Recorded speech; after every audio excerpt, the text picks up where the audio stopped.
talkSPORT, where for the next 3 hours we will be talking everything boxing. The fight games, twists and turns, all the reflection on that bizarre, curious, extraordinary story of Jake Paul and Mike Tyson. So many questions coming out of Texas, where our team are tracking down all the characters in the sport's latest soap opera. We'll be updating you on Chris Billam-Smith's cruiserweight unification with Serrano Ramirez. Looking ahead to Usyk, Fury, the heavyweight mix, and the heavyweight UFC collision tonight. I'm Adam Smith, and with me, one of Britain's leading trainers and managers, Tunde Ajayi. So knowledgeable, so respected in the business, and it's fabulous having you alongside me for the journey tonight, Tunde. Looking forward to it, Adam. Always great. The Batman and Robin of talkSPORT are back again, 3 times in a week. 3 times in a week, and what a week it's been, and a late night for us last night. The early hours of Saturday morning saw all the action and entertainment, in quotes, unfold as Jake Paul and Mike Tyson finally met. The Netflix extravaganza, all the eyeballs, all the conversations beforehand, and the delivery of the fight. Or was it an exhibition, or was it a controlled experiment? What was it, Tunde? Your immediate reflection and reaction? One word: excruciating. I think it was painful to watch. You know, listen, we love Mike, but I don't think anyone envisioned Mike Tyson, the young man who became the youngest ever heavyweight champion, really going out like that. You know, it was just a sight for sore eyes. And I think after the first round, we really saw the writing on the wall. And, you know, there were moments in that fight where my heart sunk, and I was doing live commentary for the fight. And still, even when we knew there was nothing left of Mike, I was still, you know, I think Mike has had so many fans, and there's so much love in the arena that there were people even believing that he won the fight. We love Mike that much. Really? Yes, sir. We love Mike that much that people are still saying, what? Mike should have won. We love Mike. We're in a generation where we were blown away by the magnetism, the ferocity, the aura of Mike Tyson back in the mid-1980s as he rumbled through the heavyweights. Phenomenal knockouts, the intimidation, the fear factor, the speed, the combinations, the Customato story, everything, becoming the youngest ever heavyweight champion, as you said, with that demolition of Trevor Berbick, and everything he did for those next 2-3 years. And the one that stands out to me, maybe Pinkland Thomas, that rapid combination to get rid of him. Michael Spinks, 91-second demolition in Atlantic City when he put his fist through the locker room beforehand, and maybe that was his pomp. The Bruno fights, of course, and so much that went beyond. But you know, we had the up and downs. We had the jail time. We had his return, winning the WBC title again against the unfortunate Bruno. We had the Holyfield double, the ear biting. He came back again, and Lennox Lewis 2002, then even the Danny Williams and Kevin McBride. He came back for Roy Jones in an exhibition, which I, Tunde, found a little bit, I just couldn't ever get into that. And I think Roy, one of the great fighters, possibly, yes, if he'd retired after the John Ruiz heavyweight fight, he might have been in the top 3 of all time, but he went on a bit too long, and he knows it. And as for Tyson, he calls it a day, and then 20 odd years later he comes back at the age of 58. Your body just can't do it. Your mind might say it. You might look in great shape. 6 months of training. Huge respect for Mike Tyson for going through it, but we always knew, didn't we, Tunde? The legs wouldn't be there, the resistance, the whole sort of sad image of seeing a great man unable to do what he once could. Well, I mean, people have said to me that this fight wasn't motivated by money, and for me, it couldn't be anything other than financial, because, you know, Mike's sitting there, admittedly out of his own mouth, he said he was sitting at home smoking weed, and he got a call from Jake Paul to fight. And so I think when we look at it, we have to, you know, thank the gods that Mike seemingly came out, healthy.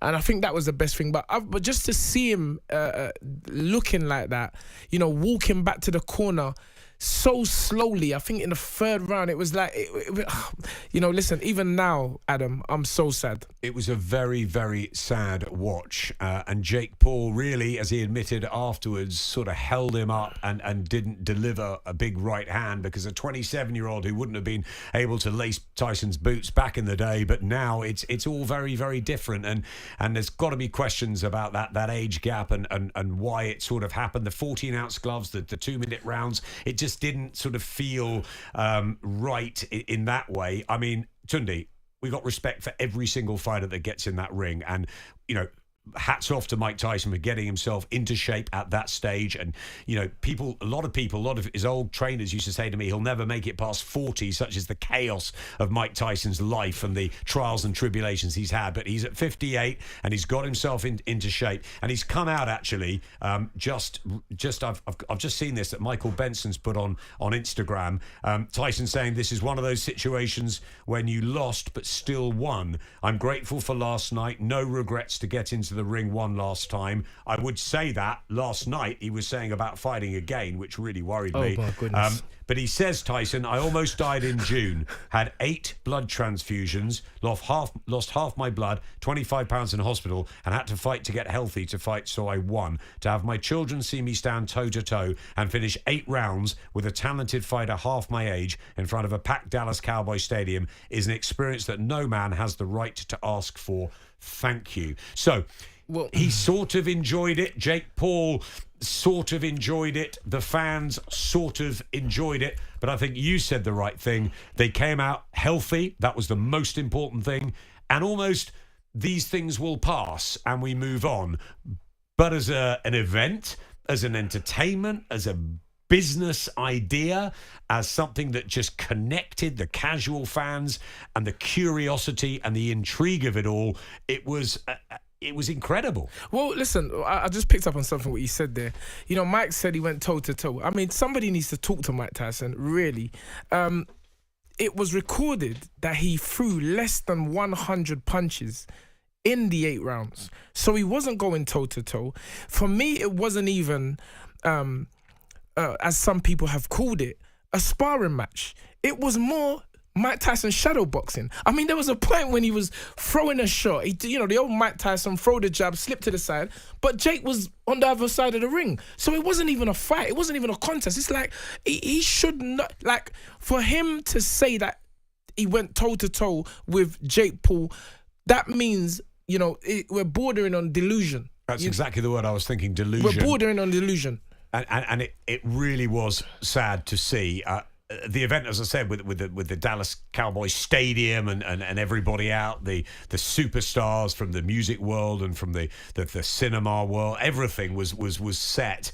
Big Mo giving those phenomenal introductions, but when that bell went, reality set in, and Jake Paul stayed out of the way for that sort of first round, and then after that, I agree with you, Tyson going back to the corner, and just it was a really sad sight. But it was a sad sight 20 odd years ago when Kevin McBride was beating him, and he was just almost sat down on the canvas, the upset to Danny Williams. It's almost like we just want to see Mike Tyson. It's that magnetism about Mike. Yeah, such is the lure and the awe of Mike Tyson. Is somebody that, you think in terms of celebrities and all-time greats, and you would only ever say the most popular man in boxing or in the world is Muhammad Ali, and then you go into Michael Jackson. You got Michael Jackson, Muhammad Ali, and Mike Tyson. Those are the 3 M's. All name Michael. Let me just say, they're all name Mike. They're all Mikes. So I think that we love him, and I would be happy, elated, for Mike to just say, look, I got out of here scotch-free, 20 million or so, all reported in the bank. And let's call it a day. Listen, it was a great event. I mean, the people after the first round looked as though they thought, hold on, we've been done here. We'll ask what's next for Mike Tyson and, of course, Jake Paul, and we'll hear from everyone in Texas. Join us after the break.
talkSPORT. What an effort! New era for No Limits Live football. And they've done it! On talkSPORT and talkSPORT 2. Tyson coming out aggressively. Tyson, left hook. Triple left hook by Paul. He wobbled Tyson. Mike's hurt. Jake Paul, you're right, Roy.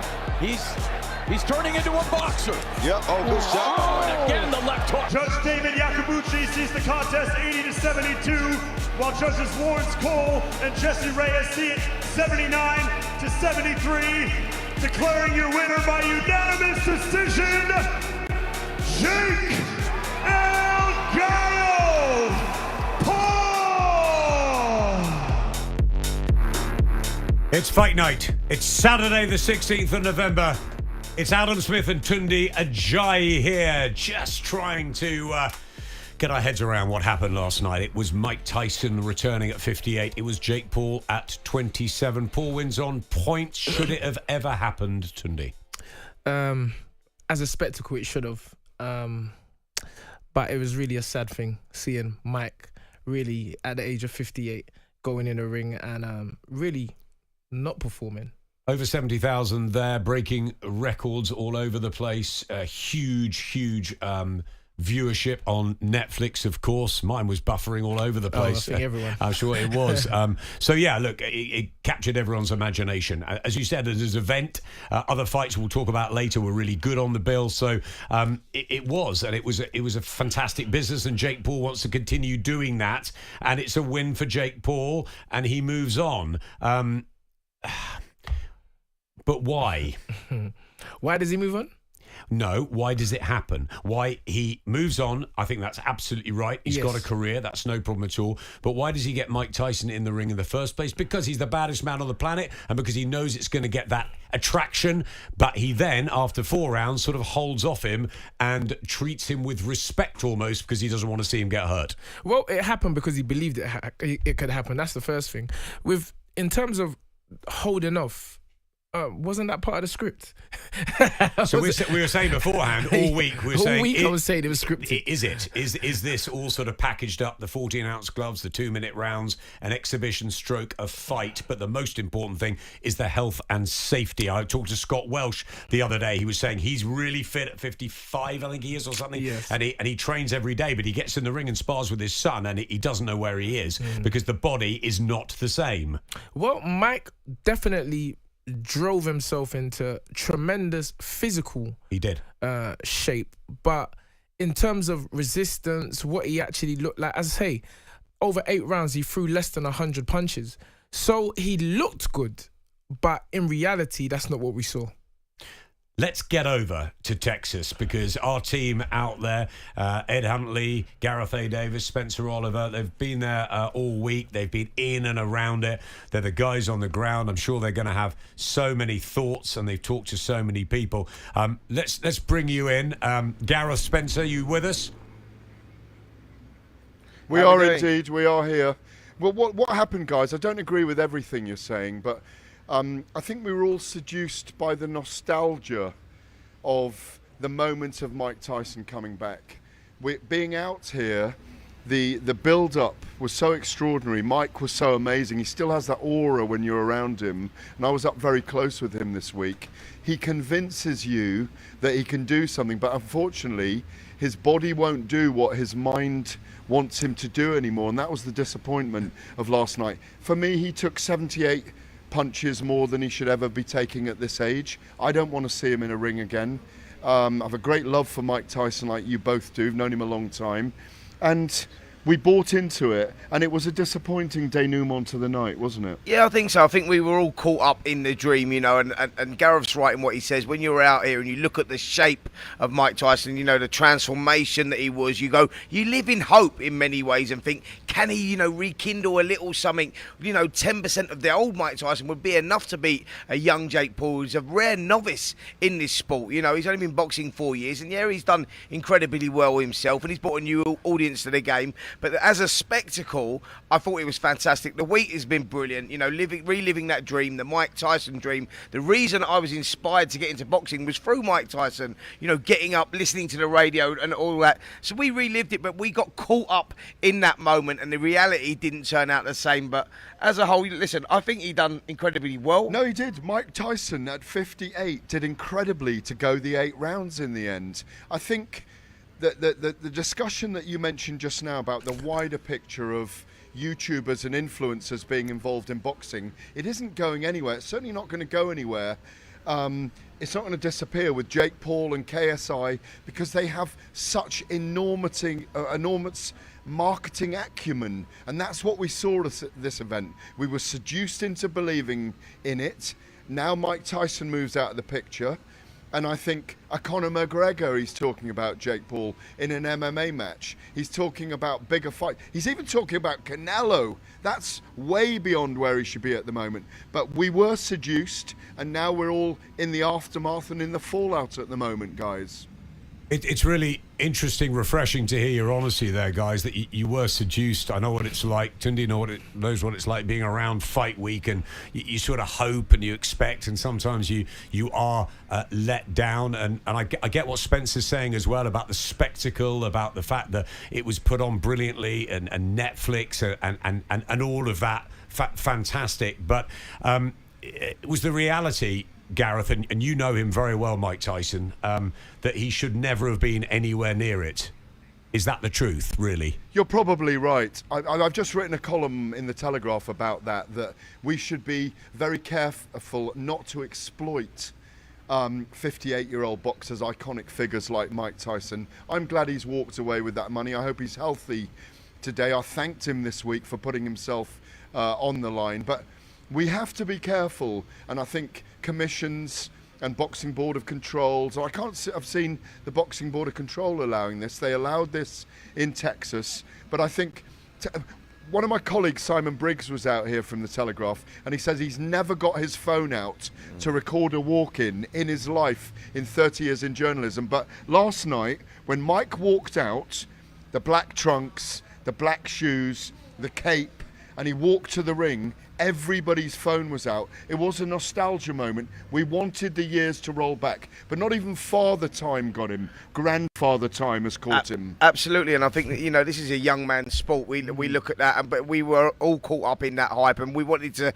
see that ring walk again. You know, you're talking about with the younger generation, with Jake Paul and the influence that he's had on boxing and bringing the newer generation into the sport. They got a chance to see Mike Tyson again. We never thought we'd see that, and for us guys who remember Mike Tyson when he was boxing, we got a chance to relive it. So we were winners in many, many ways. But I think you're right in what you say, guys. You know, when you underline it and you look at it and you go, this is a 58-year-old guy who retired 20 years ago against Kevin McBride, cried in the dressing room, and you know, in the press conference, and said that he would never ever do it again. The fight had left him. Fast forward 20 years, he's lived a particularly bad life as well, and he's got himself in the boxing ring. But he's done that for a purpose, by the way, for himself and for his own reasons. So I think we all win in many ways. We just don't want to see Mike Tyson in the ring again. What happened finally, before we hand back to you, is that when the fight began, for a round we were very excited, and then after that, and the 2-minute rounds helped Mike Tyson last night, let's be honest, the crowd went very subdued and very flat, and there were 72,000 people in there, and we were all feeling, should we be allowing this to happen? Why did we buy into the hype? But the hype is that people will go, when you scream fight, fight, fight, people will come and watch it. And because he's an iconic figure, I did so many TV broadcasts in the week as well. News were interested in it. But I think we have to be careful how we monitor this as observers on the sport. Yeah, absolutely. I mean, sure, there's lessons to be learned as well from the commission, from people going forward, that these sort of matches, for me, Gareth, and you're saying that the YouTubers are here, we embraced them at Sky when it was Logan and KSI. We got into it. We loved it, because I think the fact is that whatever the standard they were bringing new eyeballs, a new generation to boxing, which is fantastic. And for me, I don't know if Tunde agrees, if it's a good match, if your KSI's fighting Logan Paul, that's cool, or Tommy Fury against a KSI, but it's when you get this sort of difference. You get an old fella in the ring who was once a legend, and you get a young athletic guy who basically holds him up and goes the distance, and it's just all really difficult to watch. We want something which is even, don't we? Yeah, but I mean, I think the reason why I feel it is good for boxing is that the fact that you had great fights, or at least 2 great fights on the undercard. So going back to the question about the YouTubers, are we going to see this more often? As long as we can put on the great fights on the undercard, the real boxing matches, the fights where we are really interested to see whether there's going to be a winner and a loser, not this huge disparity in age, youth, speed, strength, and what have you. And as long as we can get the balance right, I think this will be good for boxing. I want to ask Spencer. Can I say, Adam? Yeah, sorry. Yeah, go on. I was just going to say that what's happened with the YouTubers, because these guys have got 25 million subscribers, what they've actually done, and I think it's a fair assessment, they've hijacked our platform, our sport, because they know it creates dramatic theatre. And if, as I said, when you get boxing, it brings eyeballs to it, because people are using courage and cojones, and that's what Jake Paul has brought. But we do have to see the way that this develops, and it's not going to go anywhere. I'd rather them be in this sport than in Tiddlywinks or Formula One, because it is going to change a generation of young people. Yeah, I mean, look, guys, to sum this up, when you look at the Katie Taylor-Amanda Serrano fight, and, they took off from where they left off that round 11, and it was another phenomenal fight, one of the best women's fights we've seen in recent times. And you look at that, and look at the eyeballs that were on that, because of Jake Paul taking on Mike Tyson, I think that they're the winners. These fights, and Tunde, you're right in what you say there. I think if we can get that balance right, and that mixture, we live in a different world right now. Times have changed. YouTubers are a huge part of what goes on in society today, and now with their influence with them in boxing, I think the real fighters benefit from this as well, because if you look at the numbers that would have seen Katie Taylor versus Amanda Serrano 2 to what it would have been whether they would have topped a bill, let's just use the O2 as an example, 20,000 people, the numbers that they would have seen would have quadrupled through being on the undercard of this. So you have to balance it out right as well. I think we're in a new time, a new era, and I think that's beneficial for not just the women boxers, but beneficial for boxers as a whole. So there's a lot of positives to take away from this. Totally agree with you. We'll be talking KT and Amanda Serrano, and what's next, of course, for Jake Paul in a couple of minutes.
stars come out to talk on talkSPORT and talkSPORT 2. England, Manchester United superstar Wayne Rooney joins us. What do teammates call you? What does Benty call you? Benty's a friend. So. How about Mr. Rooney? The biggest names in the football galaxy. Alessia Russo joins us live in the studio. We all can't just walk down to Zara and Tesco's like we could before. That's not your Red Ferrari out there, is it? Triple A rated opinion.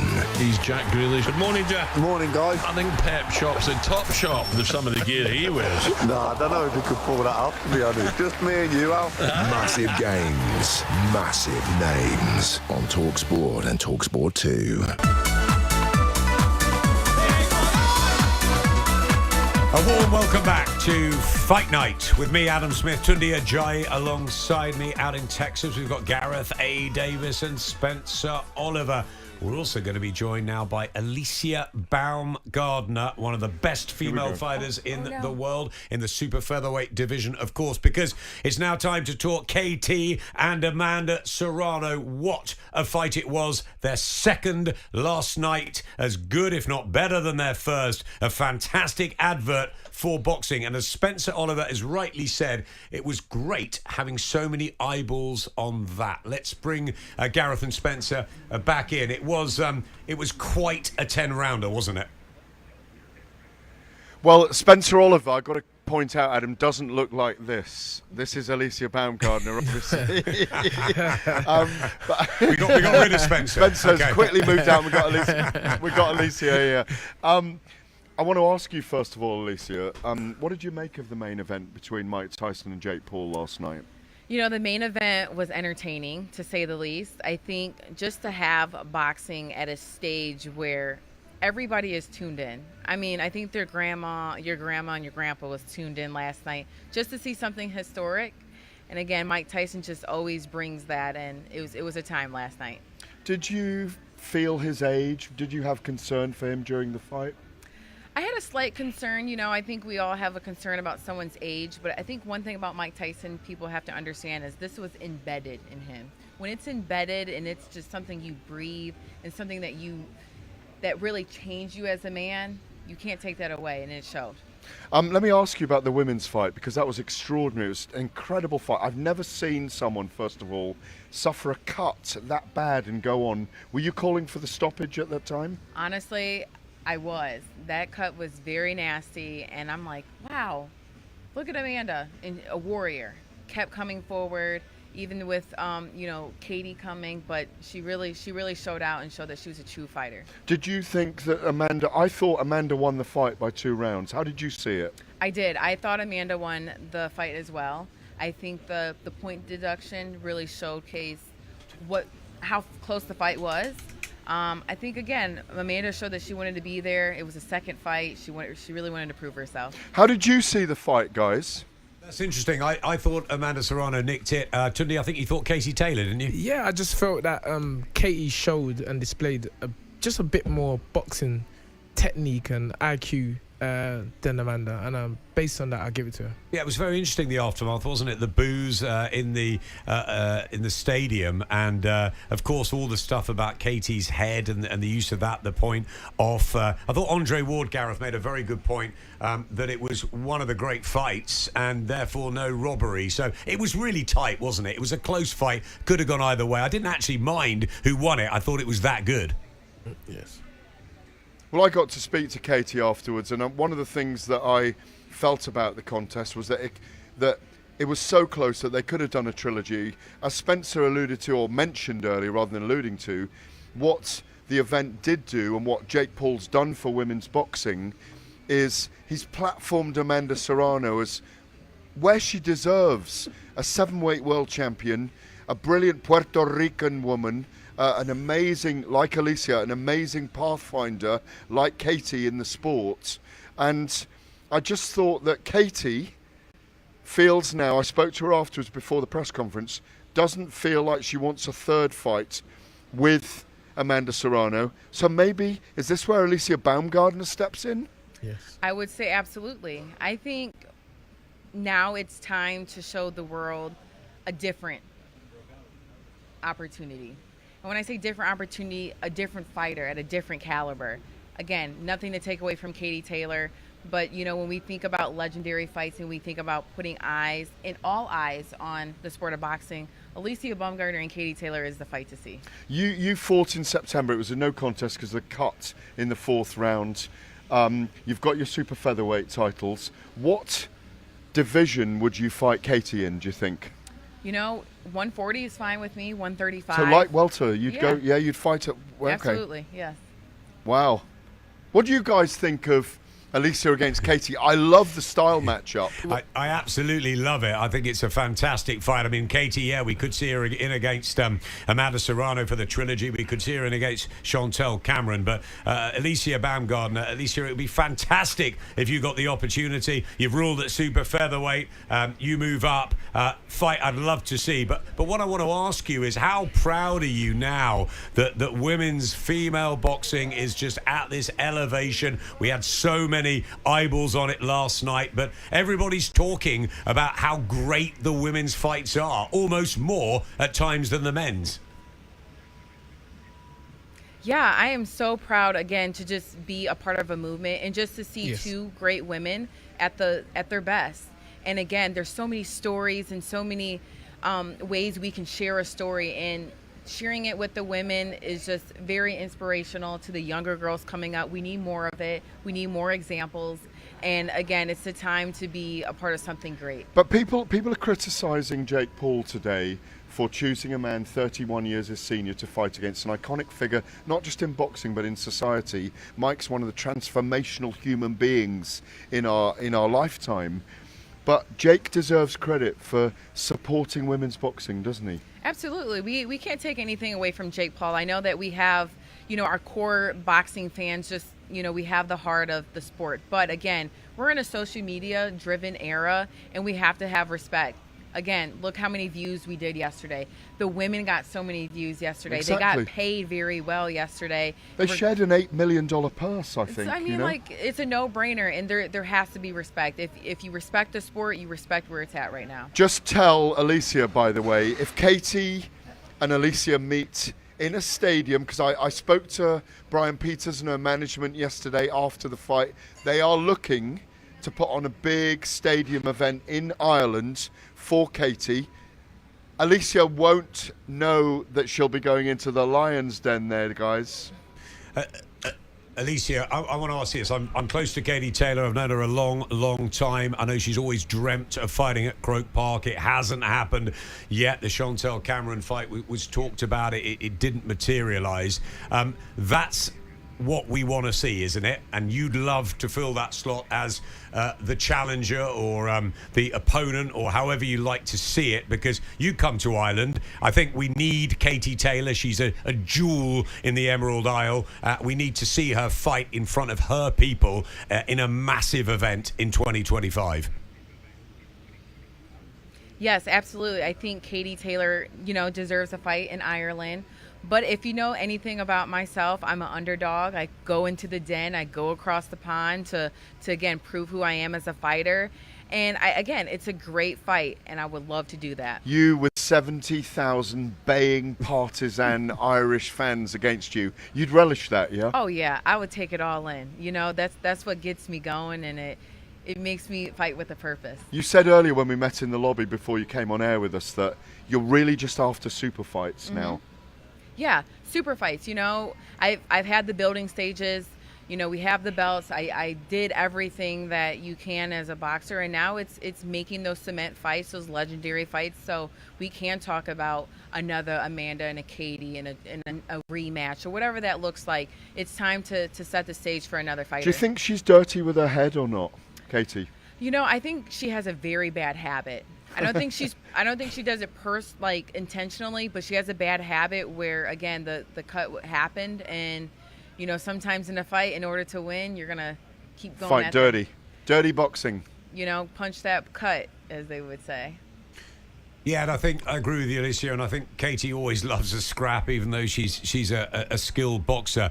I'll ask both of you now. Obviously, Turki Al-Sheikh has turned boxing on its head. We obviously had the Netflix event last night. There's massive eyeballs on it. Do we think it could be a Riyadh season, all-female event? Alicia, of course, you remember the one in London at the O2. Do you think it's time for a Riyadh season one where Turki Al-Sheikh is putting a load of money in and yeah, this is all a business, isn't it? It's time for you ladies to earn absolutely properly and right. Yes, I agree. I think people have to understand when we're talking about women's boxing, we're talking about women's sports in general. Women's sports has elevated in women's basketball. We've seen that here. And again, with the proper promotion, you can sell a fight. And we've seen it time and time. Again, I may never know who Katie Taylor was, but if I know her story and I was able to see just a little glimpse, I'm tuned in. Knowing the Saudi Arabians as they are and wanting to break boundaries, and obviously women are getting more and more freedom to do things in Saudi Arabia. We had the Sky Nicholson-Raven Chapman fight, which was brilliant when we were out there last time, and the Beterviev Bivol undercard. I think the time will come in 2025, when they will look at making that move, and it might be an all-women's card, or it might be an all-women's undercard, or it might be an all-women's fight on a Friday night, and then a different event on a Saturday night. Knowing His Excellency Turki Al-Sheikh myself, knowing how Eddie Hearn, Frank Warren, Oscar De La Hoya, all these guys back women's boxing, you are growing. You are the pioneers right now. You're growing and growing. I can really see it happening, and I think it'll be stellar if it does. And that fight with you and Katie Taylor could happen over there. Absolutely. Again, I think everybody's willing. We have all the willing parts to make a fight happen. I think, it's the others. I think the fighters want to fight, right? So it's just putting together this big fight again, like we've seen last night, and keep pushing it. It has to be consistent. It can't be just one fight here, one fight there. If we are consistent, we can continue to grow the sport. It's great to have you here. We look forward to your future soon. Guys, back to you. Yeah, thanks very much. Alicia Baumgardner live for us on Fight Night here. I'm Adam Smith. Tunde Ajayi in the studio. Great listening to Alicia. It's wonderful what's happened with female boxing, and we're getting fight after fight. And you just saw KT and Amanda Serrano last night. Every bit as good as their classic in the Garden. It keeps giving, doesn't it? Yeah, I would go so far to say it was even better than the first one, which doesn't usually happen in rematches. But it's an exciting time, and as I just sat back and listened to the conversation. I think that it's great now that women are balancing the game, because we do need that balance. And in terms of both athletes earning career highest purses last night, again, that's good for the sport. I'm very interested now to see Alicia Baumgardner versus Katie Taylor. That is the fight. And I was just sitting there. I was like, if I talk, this is going to get made, because I will promote this. Alicia came into to my attention with a Terry Harper knockout. Yep. But then I was actually ringside, sitting with AY, Anthony Yarde, to watch her fight at the O2. And when she came out, me and AY looked at us like, yeah, we're watching this one. And the bomb. And the reason is the skill factor, which I think will match up perfectly with Katie. Her skill set, she's going to be probably more comfortable at 135, 140. And that's a great fight. And it is different. It is the difference which Alicia Baumgardner was speaking about. Do we want to see another fight with Chantel? We've seen 2 already. Do we want to see another fight with Amanda Serrano? We've seen 2 already. So we kind of know what we're going to get.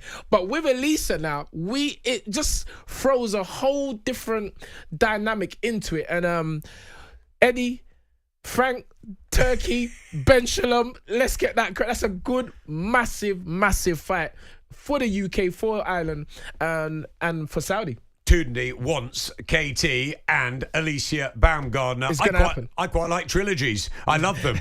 Ali Frazier, Bo Holyfield, Yes, Barrera and Morales. Why can't we have KT and Amanda Serrano 3 or KT and Chantel Cameron 3? So many great nights lie ahead. Katie Taylor, what a pioneer of the sport. Don't forget Jane Couch, who started it all off. Women's boxing absolutely flying. So are we here in the heart of London at talkSPORT. More reaction coming up after the break. Only one radio heavyweight brings you unbeatable, canvas-thumping coverage of the biggest bouts in world boxing. talkSPORT.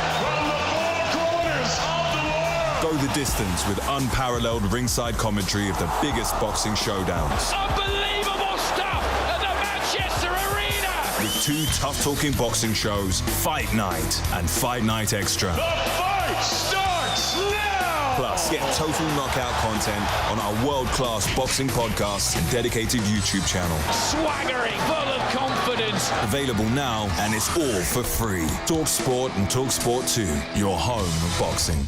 talkSPORT Podcast League. The Debrief with Alan Brazil and Gabby Abonga Hall. Gab, how are we? Are you all right, Gab? Pardon? Featuring uncensored conversation. The old naggers were swinging a lot. Outrageous anecdotes. Of course. Can't I have these drinks? No. And breakfast beers with Alan Brazil. I've only had one. It's your show. The podcast that takes you behind the scenes of the UK's most rock and roll breakfast show. If she hears this, I'm dead. Dump that pie out. Watch on YouTube and listen for free on the talkSPORT app or wherever you get your podcasts. Gab is a break. Reasons to like talkSPORT. 1, 2, 3. Football, golf and cricket, your season ticket. A punt on a whippet and goals. A bit of Super Alley, the dance at Alley Pally, the next at Abbey Valley and Grand Green Bowls. Addy on the Depot, the old firm live from Glasgow. Leather on the Willow, plus Perry Groves. Premier League footballers, runners, riders, bowlers. Lots of angry callers and anecdotes. Don't be a blockhead. Listen to talkSPORT on DAB Digital Radio 1089 and 1053 AM, on the app and on your smart speaker. talkSPORT. Total Knockout Radio. Fight Night on talkSPORT, the home of boxing. And we're here till midnight tonight. Adam Smith and Tunde Ajayi. We have Gareth A. Davis and Spencer Oliver out in Texas. They've been around the Jake Paul, Mike Tyson event all week. Want to know what's sort of next, really. MVP, the promotional team, Jake Paul, Tony Bellew saying we're all to blame for this. We're all talking and watching. We have to stop this fool. Don't tune into him until he fights someone who is fit, healthy, and not a grandfather. We saw what Tony did in the week with that little little act. Back to Gareth and Spencer about Jake Paul's future. What do we think, guys? Well, I think Tony Bellew's being a hypocrite, frankly, because he's out here publicising himself, wanting to get involved in it, because, you know, we'd all love to see Tony Bellew step into a ring with Jake Paul at cruiserweight, wouldn't we? I think Tony was out here to make noise. Absolutely, of course he was. You know, he was out here working with Paddy Power, I believe, but he was very much in that press conference. He stood up, he's done his thing, and you know. We're talking about, you know, where is Tony Bellew going with this? Does he want to fight? Does he not want to fight? Yeah, I'd love to see Tony Bellew against Jake Paul. Yeah, absolutely, and it's a possibility as well. You know, money talks, and there is money on the table. When Jake Paul is involved in anything to do with boxing, there is money on the table, and that can only be good for boxers. You know, for the undercards, as we've already highlighted, and for what Jake Paul's doing for the sport. Well, you know, love or hate this kid and what he's all about and everything else, you got to recognise that he's beneficial for the sport, because he's bringing a wave of a new generation into the sport of boxing, and you know, and also he's been great for women's boxing as well. Amanda Serrano has done an incredible job with her, promoting her, earning her lots of money. You've got to respect what he's doing. I agree. I think Jake Paul is absolutely fantastic. I love the journey he's going on, the adventure, the eyeballs he's bringing. Do we want to see Tony Bellew out of retirement? Well, as Spencer quite rightly said. And Gareth, you know, I think there's a bit of hypocrisy going on here, because, I mean, we're talking about, you know, he's this and he's that, but we want to fight him. You know, I mean, even today, Beterviev, the great Beterviev, he's come out and he loves Jake Paul, because so Jake Paul says I'm the money man. It's like he's doing something right. So if Andre Ward, every top boxer now wants to step in the ring with Jake Paul. So how bad can he be for the sport? He's obviously doing something right, Adam. Of course he is, and it's huge money. So Gareth, Spencer, who do we want to see Jake Paul fight next in 2025, and how far can this story go? Look, the thing is with Jake Paul, the whole shtick that he has now, the whole thing of playing the villain, playing the heel is, we wanted to see it last night. Everybody tuned in to see Mike Tyson knock him out. It's all about who can knock out Jake Paul. Can Tony Bellew knock out Jake Paul? Can Carl Froch? Carl Froch does his shtick at the moment. You know, he's a hardball, isn't he? He'd love to step in the ring with Jake Paul and earn 20 million.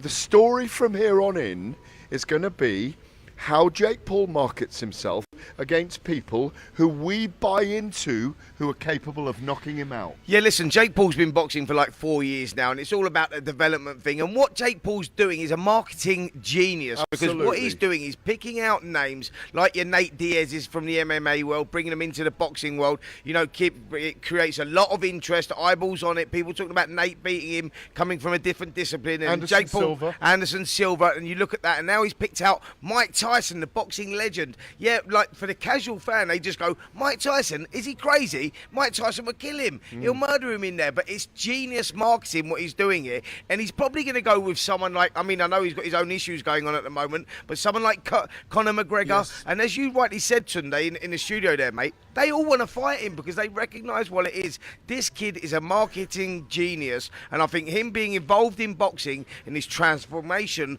of what's going on right now, the world that we live in, the entertainment value to it. I mean, listen, it's going to be good. Everyone wants to box him. Someone like McGregor, if he can come through what he's going through right now, we could possibly see someone like him in the ring with Jake Paul next. I think Jake is fully aware of where he is in the landscape of development as a boxer.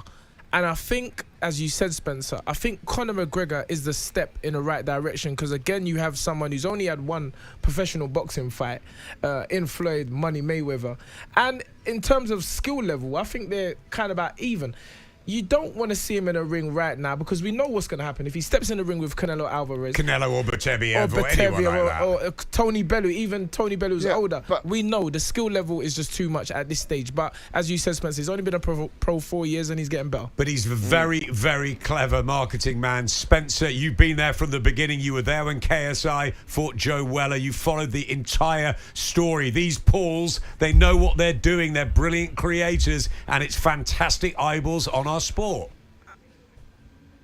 100%, you know, like they started it. We didn't know where this was going when they did start it. We thought they were going to dip into it and then dip out of it. But, you know, they've got the bug. They've got, you know, and they're enjoying it and they're developing the sport in their own way. They're a marketing genius. And I think what Jake Paul is doing right now is fantastic. He came out with a gem this week as well, guys, which is...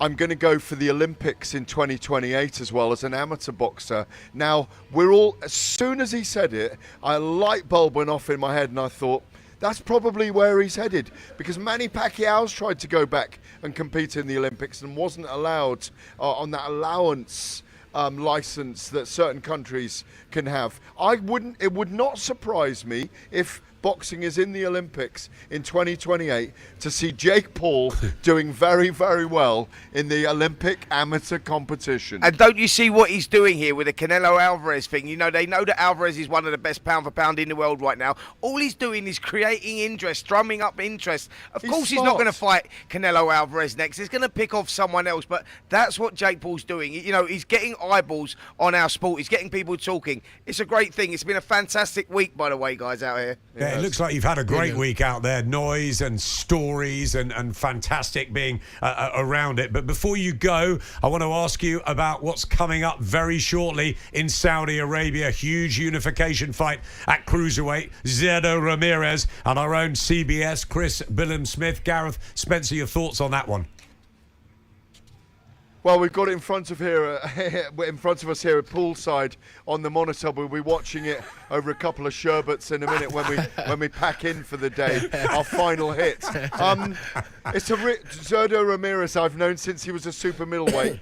He's known as Zerdo de Oro, the Golden Southpaw. He's a dangerous opponent for Chris Billam-Smith, who's a yeoman of the sport. I've picked against Chris in both the Lawrence Okoli and Richard Riakporhe fights and been horribly wrong. I picked Zurdo Ramirez in this one. I think it's going to go to the wire. Who wants it most in the last few rounds? Yeah, totally agree. It's a tough night for Chris Billam-Smith, but let's make it a hat-trick, Gareth A. Davis. Get them wrong 3 times in a row. We're going to go with Chris Billam-Smith. Let's back our own in this one. I think Chris Billam-Smith knows when the chips are against him. He feeds off that, and that could be the way that he gets victory. I think he's going to be tough. He's going to have to grind for it, but that's what he does so well. I'm going Chris Billam-Smith on a tight point decision.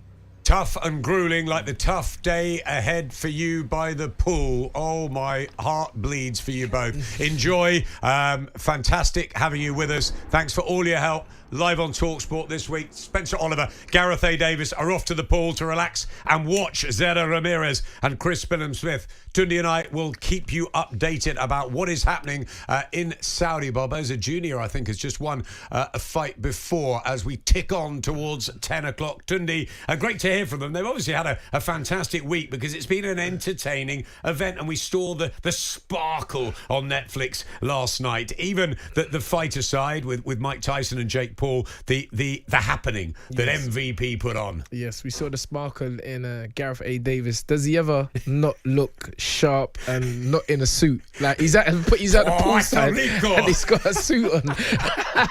Gareth is the man, and big up Spencer Oliver. He's doing his stuff, and so proud of him becoming one of the sports leading voices of boxing. It's great. And they've left us in the studio. And they've left us in the studios, but it's all good. It's all good. Tony and I will be back after the break. So much more ahead. We'll take you through till midnight on this Saturday, November the 16th. It's fight night.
On 1089 and 1053 medium wave, online, on your mobile and on your smart speaker. No nonsense November football.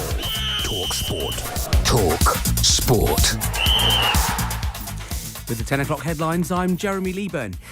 We start with what is, I'm sure, music to the ears of most Manchester United fans. talkSPORT understands that Ruben Amorim will take training at United for the first time on Monday, with his visa issues now resolved.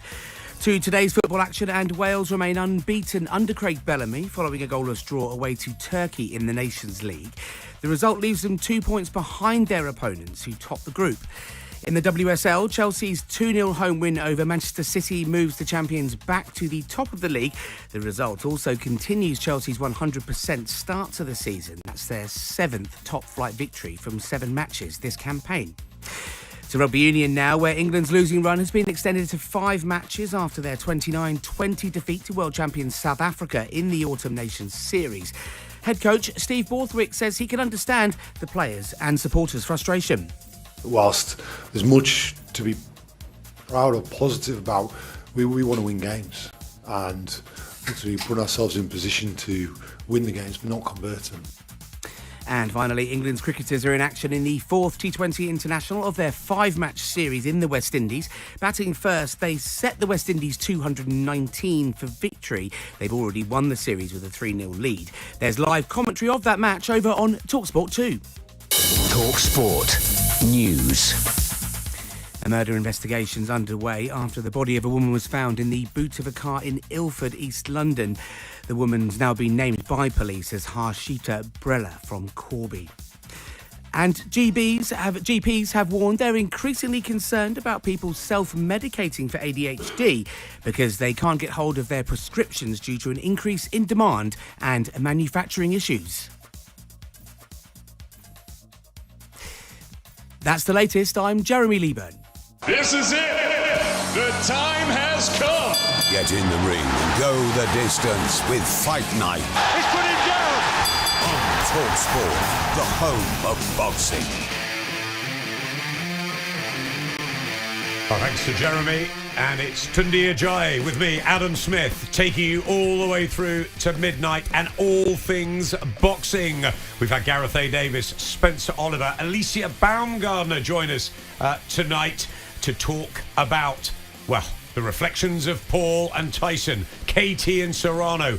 What a battle. Don't forget Barrios and Ramos. That was pretty decent as well last night. We're looking forward to Chris Billam-Smith against Zerdo Ramirez, unifying the cruiserweight championship. That's Oscar De La Hoya and Ben Shalom battling it out in Saudi. That's coming up a little bit later. We'll be bringing you updates on all of that. Tunde, enjoying yourself tonight? Oh, wonderful. Like, I feel so blessed. It's just a great feeling to be here with, I've said it over and over again, The Voice, and doing what I love, and that's talking, conversing on the sport of boxing. Great. It's passion, isn't it? All the way through. You've loved it from the beginning. From the beginning. If you didn't pay me, even though I want to get paid, I'll do it. And I just love this sport. No way, sir. That's it. Right, let's move on to the heavyweight division because, of course, UsykFury is on us in a few weeks' time. We'll be sort of analysing that and where we think that might go a little bit later on in the show. But the man who's really come of age in the last few months is, of course, Daniel Dubois.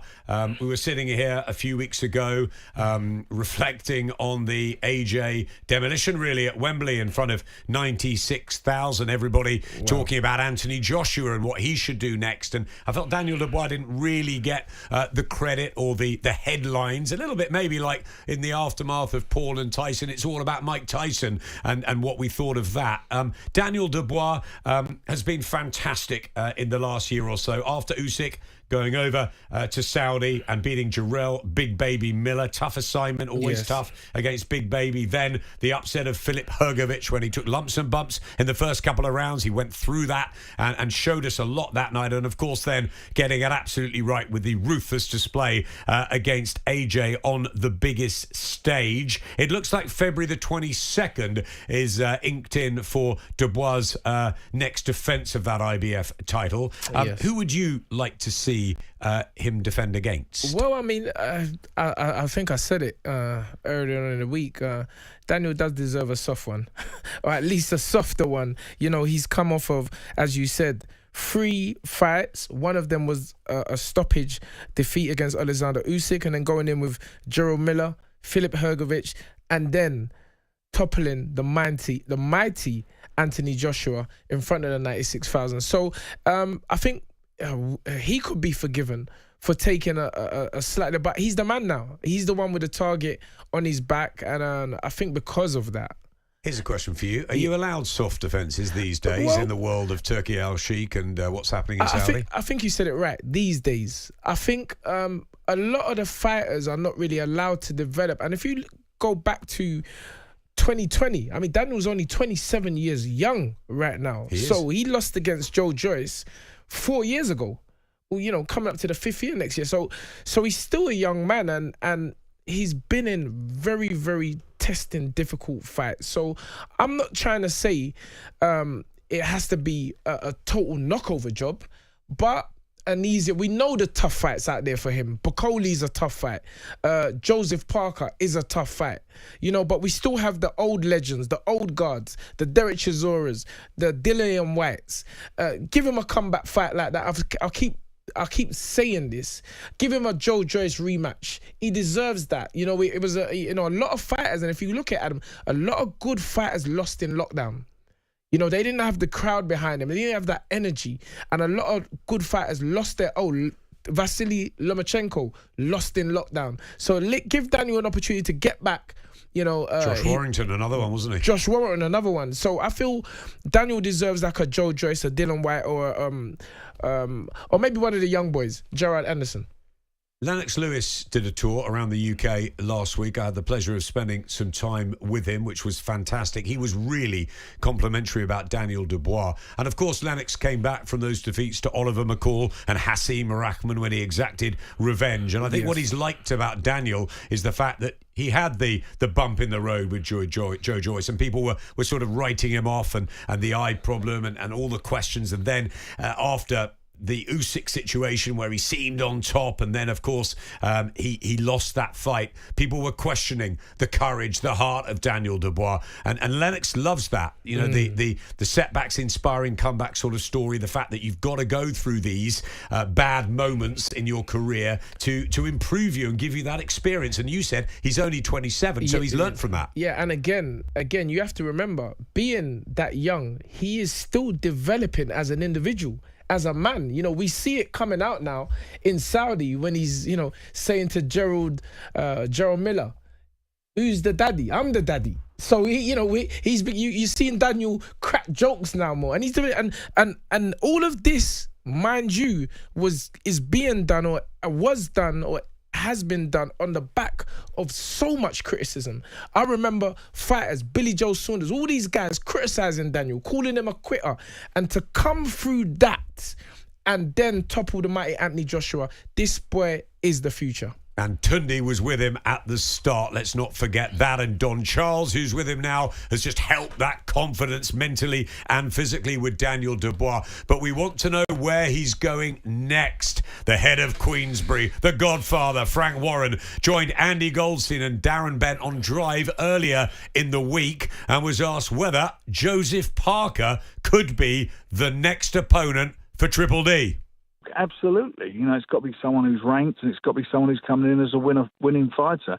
And all these heavyweights, as I've said on quite a few occasions now, they're all jostling, all got themselves into position, and there's about 3 or 4 of them there, which would be great fights for Daniel, and it'll be one of them, and his name is on the list. We're working on it, and we're trying to just get it over the line now, and I'm quite sure we will, but till the contracts are signed, you know, we can't say anything. Once they're signed, obviously we'll announce it. It will be a big fight for him. And a lot of people ask me all the time, when is he going to be out next? He's captured everybody's imagination now. They've seen what he's all about. Frank Warren, one of the best matchmakers, I guess. He's the man that moves careers in the right direction. He's done such a fantastic job. He's got so many heavyweights under his wing now. Of course, Tyson Fury, Fabio Wardley, another one that was signed up to Queensberry, and then he had that great win over Fraser Clark. Daniel Dubois against Joseph Parker. Tunde, you were in a couple of weeks ago. We had Joseph on the line. He was absolutely crying out for that. He's gone a bit quiet at Joe Parker. He seemed to have all the momentum. Saw him a couple of of weeks ago. He's built up. He's got a little bit more muscle and strength to him. So obviously he is targeting a Daniel Dubois. You said a soft defence. Joe Parker's anything but. Absolutely. It's definitely not a soft defence. Joe Parker is on the rise. He's come back. He's reinvented himself. He's based himself out of here. He's always doing the Instagram posts, the reels. He's just in a good place right now. I was just looking at the list. Why don't we throw in UsykFury in there? UsykFury, who's been developing back on the GBM shows, really like that. I was with Daniel in his gym in the farm with Don Charles and Stanley, his dad, the other day. I've got to say, so impressed with him because he's come back off a holiday, which he was well-deserved after AJ in Brazil. Fantastic. To come back off holiday and look as sharp as he did. His jab, his hooks, his uppercuts, everything was looking absolutely brilliant on the pads. And I was very impressed this far out. It's inbred. I'm telling you, it is inbred. Daniel Dubois was born to be a fighter. I remember taking him on the pads in the Peacock gym. He threw a jab and my shoulder almost came out the socket. And I just know that this family, the way that the Stan Dave, whatever, you know, I know him as Dave, the way he's developed, the way he's a character. Yeah, Stan Dave, call him what you want. The man with the plan, the man that he's been there from the beginning. He's been there. Not only has he been there, he built the ship, and and I just love the journey. For me, it's all about the journey, and you know, seeing Stan Dave, you know, being in a boxing club, maybe if it was Repton or if it was the Lynn club, and maybe Daniel didn't perform well, and he just walk out. He'll just walk out the gym, and you know, Daniel will be left there with the bags and everything. And you know, I've seen this. This is not make believe. This has been plotted and planned, and now we are seeing the fruits of all the years of labour from the family that they've put in. Stan Dubois lives and breathes every moment. What about Solomon, the young 12-year-old as well? He can really box too. We'll have to wait and see the Dubois legacy. After the break, we have big news that Tasha Jonas is back in the ring in a big fight. Tasha joins us next live on talkSPORT.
Presenting talkSPORT's Masters of On Air, the breakfast show that wings it every morning. Starring Wing Commander Flaps McCoist, Navigator Jeff Scramble Stelling, Mid-Gunner Gabby Agbom Lahore, Wireless Operator Alan Bone Dome Brazil. It's 6 Beer Squadron, and Tail End Charlie Ray Party Parlor. Oh yeah. The Superstars Super Fortress Breakfast chalks away. Monday morning from 6 o'clock on talkSPORT. Sunday afternoon, Women's Super League live on talkSPORT 2. And it's an absolute cracker. Everton versus Liverpool. And that settles it. Build up 2:45, kick off 3 p.m. Sunday afternoon on talkSPORT 2. Stop looking at your phone and listen. Such a strong start for Jonas, and she fancies it by knockout here. And Natasha Jonas is finally a world champion. The Liverpool Southpaw, Miss GB, gets it right. Tasha Jonas will be back on December the 14th against Ivana Habasan in a unification in the welterweight division. Meanwhile, Chris Billam-Smith has just got into the ring in Saudi in that unification at cruiserweight. It's all happening, Tunde, isn't it? It's all happening. Every fights left, right, and centre, and my heart, my spirit is with Chris Billam-Smith this evening, but he's got a tough one, Adam. Yep, Zerdo Ramirez, the only defeat on his record to Dimitri Bivol, former world champion, down in weight, but up at cruiserweight. So you'd have thought Billam-Smith's got the size, he's got momentum, but if Ramirez gets into a rhythm, Tunde, that's problems for the Brit. Well, this is it. I mean, you go back and watch Zerdo, and I spoke about this on the show, you go back and watch Zerdo versus Joe Smith Jr., who is a very strong, powerful puncher and an aggressive fighter. Once Zerdo had figured him out after 3 rounds, it was really a boxing exhibition, and Zerdo won wide in it. So we need Billam to do what he does, which is break him down. I feel this is a fight will against skill. You know, Chris Billam-Smith definitely has the willpower to grind Zerdo and continue to make him work. But as I said, at the top level of the sport, boxing IQ is paramount, and I've never seen Chris Billam-Smith fight in that manner.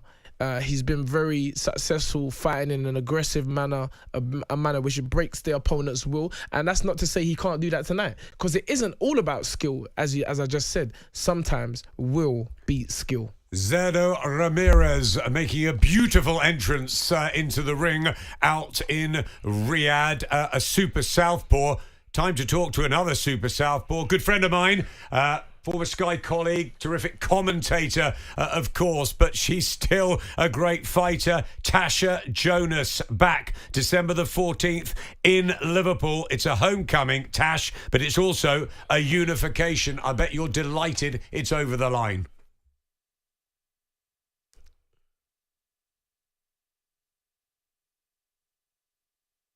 Frozen. Couple of technical issues, Tunde, but we're trying to get Tash in. It's a dodgy Wi-Fi. It's a dodgy Wi-Fi. It was dodgy on Netflix last night. Yeah, man, that was buffering.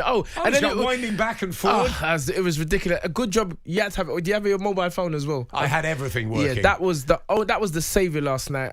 But listen, it was free, so it was free. So Netflix have an opportunity to change it. It's the first time, trial and error, as they say. While we wait for Tash, I'll tell you a quick story. I was sitting here with Spencer Oliver. We'd done a GBM show up in Sheffield. We came back down through the night to do the Devon Haney Ryan Garcia fight, and we were commentating, calling it or updating it off the television, a little bit like we're doing tonight with Zerdo Ramirez and Billam-Smith, and the feed went down and we had no idea what was happening. Wow. So Spencer and I were trying to check the mobiles and all that. You know, these things happen, right? Same thing happened last night with myself and Spencer in a commentary, and we was effing and blind, and it was like, what's going on? But these things happen. These things happen. What do you think while we're waiting to try and connect to Tash? It's been announced today, Jonas and Habazan. A lot of talk about whether Tasha would fight Lauren Price. Lauren, of course, holds the other welterweight belts. But I guess what they're trying to do is get the winner of Jonas Habazan to fight Lauren Price in 2025. Yes. Tash, I think we've got you. Let's go. Are you on the phone, Tash?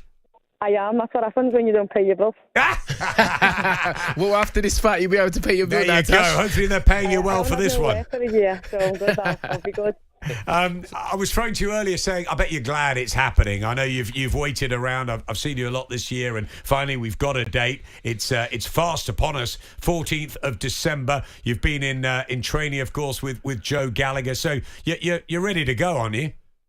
Yeah, I mean, it's a date that was spoken about a couple of weeks back, so it's not something that I'm only going to have 4 weeks to prepare for. It was something back in, I think, October that was spoken about, so I've known about it. And I've been training like it's happening, like you have to. Yeah, we've talked when we've met about Ivana Habazan. What sort of danger do you think she poses as you try and unify this welterweight division? Yeah, I think she's experienced. She's been around for a long time. She's been in with the Terry Harpers and the Brackhouses and the Clarissa Shields, so she's gone up and down the weights like I have. She's got good fundamentals, but you know, I say it all the time. I just think I'm better. That's it. Tash, I mean, I've been watching your posts, I've been watching the videos, I've been watching the old gaffer Joe complaining, and you know, but how elated are you to finally get this? I mean, for me, it shows that if you're just patient, things always work out for the better. So, how do you feel now you've actually got this over the line and you've got your date? Yeah, it's just a relief. I'm too old to be, you know. You're young, Tash. You're young. You're very young, Tash. You're young, Tash. You're young, Tash. I wish. But yeah, it's just too long out the ring. I did say it. I wanted this to be, you know, me exit year, but it doesn't look like it's going to be that. But it's definitely, you know, I want to be active and get the big fights and, you know, the big nights, and this was one of them. So, but there's no place better than in your hometown, and I'm fighting for another title. I was about to say that. How pleased are you that it is in Liverpool, that you will have that home support? It's going to be explosive night, isn't it? Live on Sky Sports. You can't commentate on yourself. You can actually just fight, right? Oh, I know. It's so different now sitting on the other side for so many other fight nights. And then, you know, you get comfortable. But where I want to be is in the ring. That's where I want to be. You know, Vanna, she's lost against Cecilia, she's lost against Clarissa, she's lost against Terry Harper. All of them on points. You know, are we going for the stoppage? As you said, hopefully in this final exit year for you. You know, what's the game plan? Are you looking to go out in style, or just get the victory? No, I think at this level, like, you can't bank on stopping anyone. You know, you train for a hard 10 rounds, but you know, if I see an opportunity to end it early, then I'm going to jump on it. There's times when I've seen it, I haven't really jumped on it, and it's ended up costing me the fight. So it's definitely something that we've been working on. You know, fast start, Tash, good duration through, and a good end. Yes. Tash, Tunde mentioned the exit year. Obviously, it's the end of 2024, so it will be, hopefully, should you win this, 2025. What is the big fight after this? Is it Lauren Price, of course, to try and unify all the welterweight titles? Of course, she's the star coming through now. Would that be the sort of fitting finale for you? I think so. It makes a lot of sense. But, you know, the result last night as well, that's another great result. And I think, okay, it's another one I want to keep on my radar. Yeah, it's interesting. We had Alicia Bamgarn earlier on calling for the fight with Katie Taylor. She said that Katie's had 2 fights with Serrano, 2 with Chantel Cameron. She needs something different. So Alicia Bamgarn is putting her name in the hat. We know about your deep history with KT, the phenomenal day actually in the Olympics, the noise and the atmosphere of that amateur fight. Of course, you met her in the pro ranks, so close again. Another great fight last night, wasn't it, Katie and Amanda Serrano? It's just, we were saying earlier, the female fights are just keep giving and giving with some explosive nights. Mm-hmm. Yeah, I think I say this quite often. We always knew how good it was at its best. You know, when you put the best in against the best, you're going to get the great fights like you do in any sport. You put the best against the best, then, you know, the best person will come out and shine, and you have to perform at your best. You can't, if you're fighting a Katie Taylor, you can't there's no room for error. There's no room to be 90%. You've got to give everything. And when two people do that, you get a performance like last night, and they were brilliant, both of them. And it's a standout thing for us and for a female in the sport watching that, support, and that creates a whole big wave and leaves a trail that other people can follow in their footsteps. What did you think of the decision, and also what did you think of the comments afterwards about Katie and the head? I'll try and be as diplomatic as I can. We want the fight. Give us the truth, Tash. I didn't score the I didn't score the fight round for round as I was watching it, but I remember thinking at the end, Katie's just nicked it. Yes. But if they would have said Serrano, I wouldn't have argued. I do, I think it's something that Jamie Moore, I think, spoke to a referee about before their second fight with Chantel.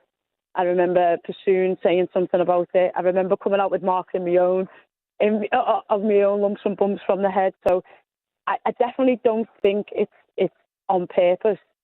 But at the same time, she knows what she's doing. Yeah, Elisa Bungana called it a bad habit. I think that was a great way of explaining. Yeah, I think she does a little flurry, and then she rushes in to either hold, smother, or close you down from doing. But as she comes lunges, she comes head first. So it just. Again, it's not. I don't think it's on purpose. I'd like to think it's not on purpose. I'm sure it's not. We know her well. I think it's a style thing, especially against the southpaws. The two of you both southpaw as well, and I think she just loves getting in the pocket and having a fight. Sometimes, Katie Taylor. I think it was very close last night. It was a wonderful advert for boxing and especially for the females. What did you think of Mike Tyson and Jake Paul while we've got you on? Oh gosh, honestly. I stopped watching after round 3 or 4, I think it was. Yeah. It wasn't what I wanted to see, and I think he was fading by that stage where it looked a bit. It was kind of got into the thing of stop being funny and started to be uncomfortable. You've got your unification coming up on December the 14th. It's the opening seconds of Chris Billam-Smith's unification attempt against Zerdo Ramirez. Right now, Ramirez, the golden southpaw. Chris Billam-Smith in fantastic form. It's just the early fencing sort of stages of the fight. What are you thinking? How do you think it will develop? I think he'll have to work his way into the fight. It is hard and different when you fight in southpaw and orthodox. We're used to orthodox people. Orthodox aren't really used to us, so he'll take a couple of rounds to get comfortable, but he'll find his range. And yeah, hopefully he comes out with it's a big ask, but it's not impossible. So I think, if he boxes smart, works his way in, gets behind his jab, and then lets the backhand go, he'll be doing well. He's doing all right in the first round. He's absolutely piling the pressure on Ramirez. Final one from you, Tash. A prediction, December the 14th, in your unification fight in Liverpool. It's a win. It's a win. It's a win. It's a win. And we had her on the phone. Well done with the technology. Your bill's been paid. Tasha Jonas, thanks for joining us. Talking to you, Tash. On Fight Night here. Tunde and I will be back after the break. Great to have Tasha Jonas on, and we'll update you on Ramirez and Billam-Smith.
It's another far, far away day of fairy tale football action on talkSPORT. So let's take a look at today's magical lineup. In goal, in a curious move, it's Alison Wonderland. Fantasy football's great. At the back, of course, it's Radu Dragonsheen. But nothing beats the real thing. Ricardo Calaferi and, lucky number 6, Gabriel. talkSPORT. That is a fairy tale goal! Where football magic lives. And finally, their manager, Eric Ten Hagrid. Everyone is going to have an opinion about you. But those opinions don't matter. You're going to go through losses. You're going to go through challenges. You're going to have life hit you and knock you down. But it's the mindset to get back up and keep pushing forward. And to all my fans and supporters, and those who never left my side, I love y'all so much and thank you so much. Because no matter how many losses, no matter how many challenges, no matter how many times life hits you and knock you down, you better get back up. Keep pushing forward. That's the strength and mindset of the Bird Squad! The Bronze Bomber is back. The inimitable tones of Deontay Wilder. Swapped messages with him a few days ago for his birthday. He said, "Brother, baby, I'm coming back." And he put a long video on Instagram saying he won't listen, Tunde, to his critics suggesting he should retire. Everyone's going to have an opinion about you. Don't matter. You've got to have life hit you and knock you down. It's the mindset to keep pushing forward. I've been through losses way before boxing. I've been through challenges. I've been hit. I've been knocked down before I even put a pair of boxing gloves on. I'm still here. It's the mindset to get back up and keep pushing forward. Another important mission is get in the ring and do what is meant to be, said Deontay Wilder this week. What are your feelings? I know there's a lot of strong there's sentiment out there for Deontay Wilder. There's a lot of strong thoughts about his recent performances and whether we really want to see him in a ring again. Well, you know, he's a great orator. I'll give him that. I'll give him that. And he reminds me of, remember the Olympic gold medalist, Orly Harrison. Oh, we remember Orly very well. You know, a regular on The Fight Is Right. A-Force. The A-Force. He was always somebody. We're mid watching Chris Billam-Smith. Yeah, Ramirez really putting some body shots together. Yeah, but he was somebody. Orly was someone, and even to this day is somebody that can sell sand to Arabs. he makes you believe that it really is going to happen. And yes, I agree. Life is such that when it knocks you down, you have to believe in yourself. You have to get back. But this is boxing, Adam. I always think the world is a brighter place when Deontay Wilder is around. I've liked having him in boxing for many years. Obviously, the incredible power, possibly the biggest single puncher since Ernie Shavers. A phenomenal power he had on him. They said it was from the wrist and the bones in his wrist, but he has had the defeat to Parker. That was the sort of beginning of it, wasn't it? Yes. And then last time out he was very poor and the legs looked. Yes, and the thing is, a lot of power punchers is to do with their confidence, their belief in the punch, and their aura is very, very important. I remember standing, I think it was LA or New York. We were supposed to be, when I say we, Anthony Yarde was due to fight on the first Tyson Fury versus Deontay Wilder fight. That card, was that New York or LA? First card was LA, wasn't it? I think it was LA. We were all there, you know, we got to the weigh-in and then they pulled Ant's fight. You know, Ant's opponent wasn't allowed to fight. But I remember standing literally a few yards away from Deontay Wilder and his team, and the aura of the man was something seldom seen in the sport of boxing. I've seldom seen that, and obviously his performances was proving that. I know you want to say what you want to say. No, I was going to say about Mike Tyson's aura. This is what I'm trying. This is the point. This is the main point. Once that aura was broken, it never returned. Yes. Once Mike Tyson lost against James Buster Douglas, the once invincible man, the man that we didn't even believe was human. And we all know where we were that moment it happened. Oh my goodness. I remember going into the news agents in the morning. No. I woke up, I remember I saw the newspaper. Mike Tyson, that picture, that famous picture of him with the gum shield. With the gum shield. Yep. And I was like, how can Mike Tyson lose? I was at Davidson College in North Carolina with an American fraternity with massive American footballers in tears that Mike Tyson had been beaten. Yes, and so the aura is very, very crucial and important to fighters who possess phenomenal power. And I believe where Deontay is in his career, he really has to, he's probably thought about it and assessed it, but this is heavyweight boxing. You know, can you imagine Deontay with a power puncher like a young dynamite Daniel Dubois? That is a fight I would love to see.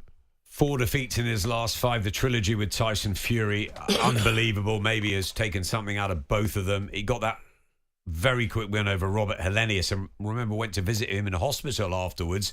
Deontay, a great guy out of the ring. I mean, he's been to Britain so many times. He commentated alongside us for AJ Klitschko. He's a scuba diver in his spare time as well as having an amazing family and looking after his daughter, which is well documented. But those defeats to Parker and of course to Zhilei Zhang, and people were saying we don't really want to see Deontay back. We never got the AJ fight, but a few weeks and months go by. It's up to a fighter whether they want to continue. It's their business. There's talk of him maybe fighting Francis Ngannou. Of course, the Joshua fight is still out there, and everybody would see Deontay Wilder fight anybody because of that sheer power. Yeah, but is the power there now? It was almost non-existent in the Zhang fight, in the Parker fight. He just couldn't throw it. Something wasn't there, and maybe he's now got this time to reassess, to recoup, and he feels himself again.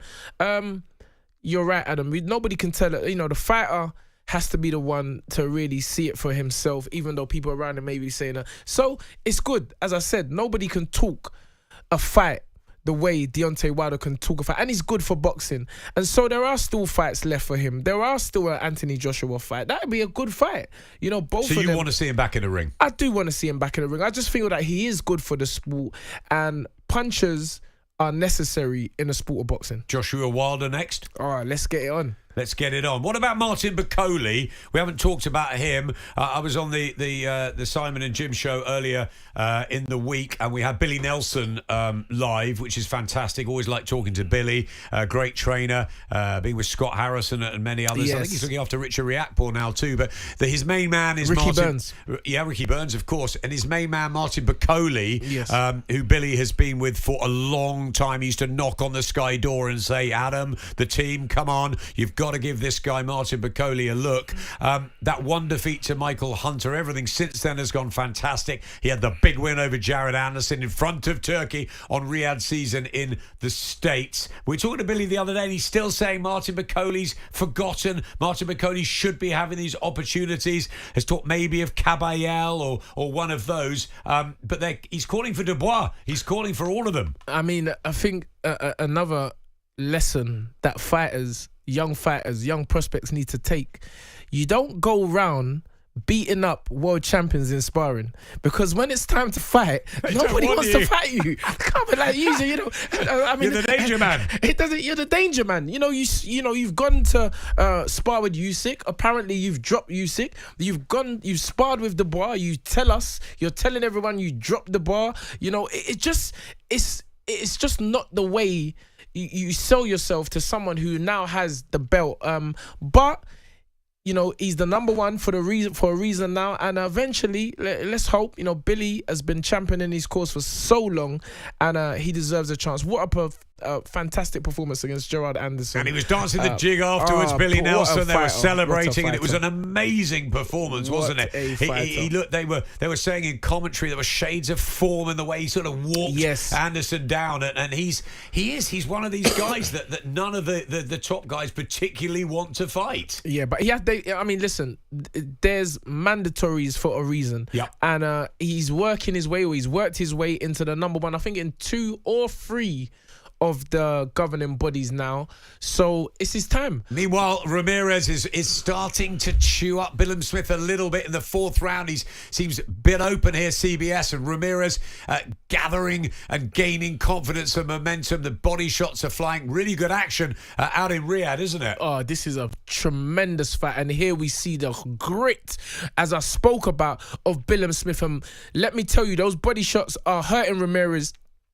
In the same respect, the body shots are hurting Billam-Smith. Billam-Smith looking a bit bruised now, and we see exactly what I spoke about, Adam. Big right hand from Ramirez. Big right hook by Ramirez. And here we go. And a left hand right hook by Ramirez. I've gone into the commentary, and another left hand by Ramirez. Here we go. Left hand, double jab, right hook to the body. There we go. Another right hook to the chin of Billam-Smith. There we go. The right uppercut, the left hook to the body.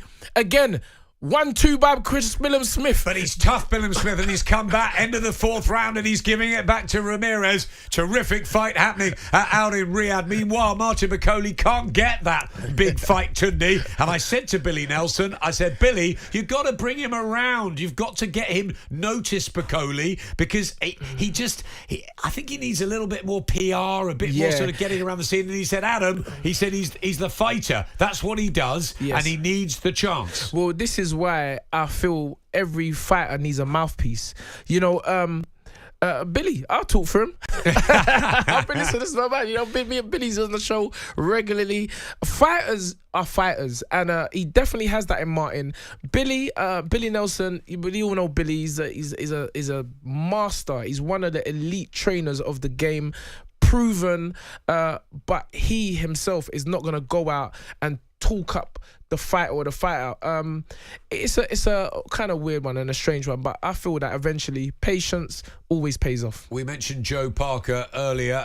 He's got to come back at some point. Zhilei Zhang, what's happening there? Is there going to be a big Riyadh season fight in China? Yes. The one I like coming through is in Tyson Fury's camp at the moment, and that's Moses Itauma, who looks an absolute phenomenon coming through the southpaw under Ben Davison. So the heavyweight division beyond the sort of likes of Usyk and Fury and Joshua and Dubois and maybe Wilder in the mix, the next lot coming through looks strong. Yeah, these are the future. You know, Dubois, Moses Itauma. I mean, Moses is just a phenomenal talent, and you just have to be careful with him. You know, you don't know. I mean, listen.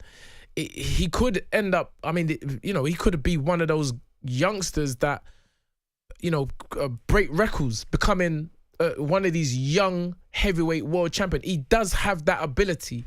And so they just have to match him correctly, but it's going to be very hard. I'm waiting to see how he performs in this next fight against the Australian, what's his name again, Adam? The Australian who fought Dempsey. Yeah, is it? Not Jack Dempsey. McLean. Dempsey McLean. But Adam's glued to the screen here. I'm glued to the screen because there's absolutely crackling cruiserweight action. It's fantastic. They're swapping punches in the middle of the 5th round with Ramirez and Billam-Smith. Ramirez Zerdo definitely ahead on the card. And left hand, he's taking a lot of shots, Billam-Smith, but he's just trying to out tough and out strength here. This Zerdo Ramirez, who's giving it back, it's an absolute fabulous fight, isn't it? Oh, wonderful. And the thing is, the skill level of Ramirez is just tremendous. It's a turning shot. And this is what I said. He's got the ability to throw shots, turn you, and then get back into position and throw another set of combinations. And this is the IQ that's needed, or that is possessed by the top fighters at the elite level. Concentration, they have chins, they have durability, they have stamina, they have conditioning, they got everything. And this is what Billam-Smith is up against tonight. And he too has and is made of the same minerals. So centering, we are seeing one of the fights already of the year, already in the 5th round. Yeah, also the heavyweight action, Johnny Fisher and Dave Allen, of course, December the 21st. You got Derek Chisora, who wants a couple more fights. Joe Joyce, of course, Dillian Whyte. What's next for all them? I mean, it's a sort of pot, isn't it, of heavyweights, where you can pick out a couple and you'll get a cracker. And this is the competition. Tony Yoka as well has come back. This is the competition, what we're talking about. What Turkey Lawrence Okoli. This is the competition we need. Have a competition with these heavyweights. Let's separate that group. Lennox Lewis used to say, I will be the last man standing in a room. Who is going to be the last man standing? Let's take Usyk and Fury out of it for a minute. Who's going to be the last man standing of this next brigade? Is it going to be Dubois? I would have to say yes. I just think that he's come up the tough way. He's been in the school of hard knocks. He's taken his knocks. He's come through. He is in such an embryonic stage of his heavyweight sojourn that he can only get better. He can only get better. He's learned from next. I mean, look, you got to think. In the defeat by Joe Joyce, defeat by Usyk, and turning that all around and becoming the IBF heavyweight champion of the world, still at the tender age of 27. The future's bright. Daniel Dubois, the future is very, very bright. What about AY, Tunde's man? We're going to be talking Anthony Yarde and all things light heavyweight after the break. Only one radio heavyweight brings you unbeatable, canvas-thumping coverage of the biggest bouts in world boxing. talkSPORT. Go the distance with unparalleled ringside commentary of the biggest boxing showdowns. Unbelievable stuff at the Manchester Arena! With 2 tough-talking boxing shows, Fight Night and Fight Night Extra. The fight starts now! Plus, get total knockout content on our world-class boxing podcasts and dedicated YouTube channel. Swaggering, full of confidence. Available now, and it's all for free. talkSPORT and talkSPORT 2, your home of boxing. talkSPORT Podcast League. The Debrief with Alan Brazil and Gabby Abonga-Hall. Gab, how are we? Are you all right, Gab? Pardon? Featuring uncensored conversation. The old naggers were swinging them. Outrageous anecdotes. Of course. Can't you have these drinks? No. And breakfast beers with Alan Brazil. I've only had one. It's your show. The podcast that takes you behind the scenes of the UK's most rock and roll breakfast show. She hears this. I'm dead. Dub that part out. Watch on YouTube and listen for free on the talkSPORT app or wherever you get your podcasts. Gabbers a break. talkSPORT Podcast League. Outspoken with Whyte and Jordan.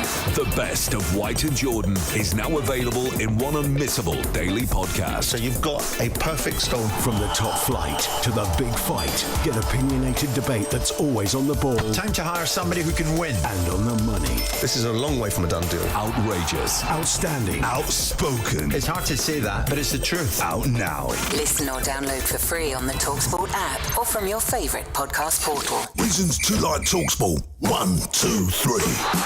A bit of Simon Jordan. The hottest news from F1. The latest transfer deals done. Hawksby. Well, these were the swinging 70s end. Tony Cascarino. A trip to the casino. A pint of cappuccino. Alan Brazil. Just brilliant. Adrian Durham. Come here if you want some. We'll bloom take you all on. TalkSport's got skills. Don't be a blockhead. Listen to talkSPORT on DAB Digital Radio 1089 and 1053 AM, on the app and on your smart speaker. TalkSPORT. First kick of the day. The Weekend Sports Breakfast, tomorrow morning from 6 on talkSPORT. First light football, fixture talk and full flavour fan food. With big game previews. Big name exclusives. And qualifying comment from the nation's Destination Dawn Chorus. Unequivocal, qualified comment and concentrated club talk. On the Weekend Sports Breakfast. Pitch perfect and ready to play. Tomorrow morning from 6 on talkSPORT. It's the show that jabs you between the ears. Fight Night on talkSPORT, the home of boxing. It is Fight Night from the heart of London. I'm Adam Smith alongside top trainer, manager, boxing connoisseur Tunde Ajayi, and it's been such a weekend with Mike Tyson and Jake Paul, with Katie Taylor and Amanda Serrano dishing up that absolute classic. Barrios Ramos was really good, and we can tell you that over in Saudi, as Chris Billam-Smith is cut by the left eye, and there's Jumbo in there with Shane McGuigan trying to tidy him up. The first half of this cruiserweight unification clash has been absolutely brilliant. And we still got 6 rounds left, Adam. I don't know how long this is going to last. It is a tremendous fight. As I said, will, heart and skill. And these are going to be the determining factors down the stretch. Both of them have such heart and determination. Who will win that, Chris Billam-Smith or Zerdo Ramirez, who seems to be in control at the halfway stage? 6 rounds to go of that. Talking of fights we want to see, the top dogs in the light heavyweight division, Dmitry Bivol and Artur Beterbiev, met just a few weeks ago. There was differing opinions on what happened. I was with Dmitry Bivol that night. I thought the wrong man took the treasure home. What about you, Tunde? Oh no, I definitely thought I definitely thought Artur Beterbiev ran away with the spoils in the final 3 rounds. The sound. So we disagree. Oh, I love it. Come on, Tunde, give it to me. The sound Dmitry of Bivol's punches, his boxing, his feet. I need you to take the. Beterbiev was pinching, trying to pinch those last 30 seconds of rounds. Come on, Tunde. Take the emotion out of it. Just listen to the sound of Beterbiev's punches in the 12th round. Watch the feet of Bivol. They were wonderful. Yeah, the feet were wonderful. But as I said from the very beginning, this fight was always going to boil down to the mental fortitude of Artur Beterbiev. And we saw that. He literally punched Bivol to a standstill in the 12th and final round. And that, as we know, in boxing today, days gone past, it was 13, 14 and 15 rounds. In today's era, 10, 11, 12 are the key rounds. And for me, Artur Beterbiev won those convincingly. I thought Bivol. Tunde thinks Beterbiev. We want to have a rematch. 13, 14, 15, 16. We want more rounds. We want it. We waited for so long. We got it. And your man, AY, has been there and in and amongst it. But still we wait for news of a big fight, which you're going to break here, aren't you? Tonight on talkSPORT. Who's AY fighting next? Yeah. Well, we've got some good news. There's been movement since the show. And this is why sometimes you have to speak things into existence. Tell me about the movements. There was always movements, and listen, it will be remiss of me to speak about something that has not been signed, sealed, delivered, because we've been here before. We have. we have. But you took me on Talk Boxing. You said, hang on a minute. I said Joshua Buatsi wants to fight. You said, no, you can't speak for him. That's correct. You're just a friend. That's correct. I'm a friend of yours. I can speak for you as well. Yeah. But I'm not telling you. I'm not divulging information. But the talkSPORT listeners want information, Tunde. That's why you're here. The thing about boxing, I mean, you have characters in boxing. You have characters. Some people speak the business. Some people prefer to just let it happen when it's supposed to happen. The fact is that the proof is in the pudding. We have never been offered a world title fight and turned it down in the embryonic stages of our career. And I hear that tells you everything. I mean, I was in a jeweler in Hatton Garden, and the jeweler said to me, AY is a legend. He's a legend in everywhere in this area. Because why? This is what we want. We want to see fighters that are not afraid. You're in a jeweler in Hatton Garden, so money is not a problem. Make the Buatsi fight. I was there. I was there buying something for someone. But we won the fight. I mean, listen. The blood coming dripping down from Billam-Smith's left eye. The body shots from Ramirez. It's a torrid tussle out in Saudi tonight, and your man AY wants more of those. Come on, is it Buatsi next, or is it another? Well, listen, there has been a lot of talks on the fight. There were a lot of talks on the fight previously, but now I would say talks have elevated since last week. Okay. So as I say, since Simon Jordan got it Yes, out sir. of you, Yes, sir. since you took me on with Boatsi and Yes, the sir. friendship, Yeah. the movements have been made. It's amazing what a few words from a few gentlemen could do in the sport of boxing. We want to see it. AY and Boatsi, we want to see it early next year. And he'll take on anyone, won't he? We love Anthony come Yarde. on. You know, the thing about Ant, Ant is probably... what I love about Anthony is that he just leaves it to me. Sometimes in the past, you're like, nah, unks, now's not the time to talk, but I feel now it's time, isn't it? It's time, and it's time for him being at this stage of his career where if Boatsi's not the guy, then give us another big fight.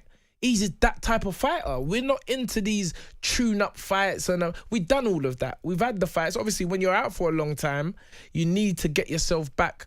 And we've done that in February. We're back. We're ready to go. Didn't look great, did he? Let's be honest. No, well, that's what happens when you're out for a long time. I get it, but we've got to be honest, haven't we? It's not about. It's always about honesty, but it's also about looking at the fighter's career as a whole. And if you say, in terms of percentage, 1% out of 100 equals 99% good, and the one where you can say, all right, it wasn't the usual AY. I think every fighter...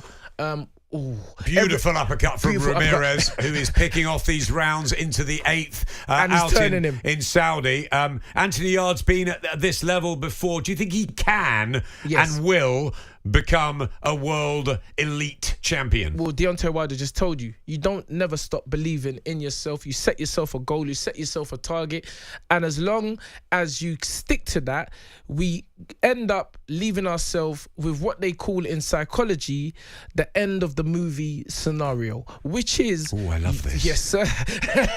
We call it the end... In psychology, we call it the end of the movie scenario, where you go into the cinema, but the film has already started. You watch the end of the film, but now you know the ending of the film. You go back, enter the cinema again, watch it from the beginning, and have so much relaxation in your body because you know the end. And that's what's going to happen. We've played out this end of the movie scenario over and over in our heads. We know he's going to be a world champion.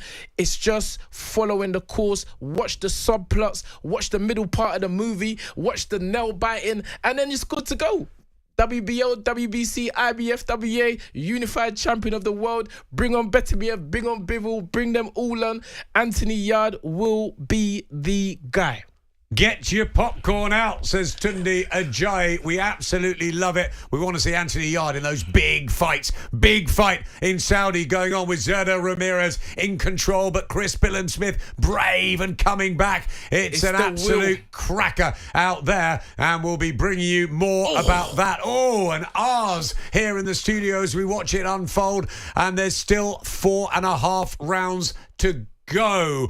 We got to take a break, Tunde, but we'll be back in a sec. Yes, sir.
1089 and 1053 medium wave. Online, On your mobile, on the app. and on your smart speaker. Just say November.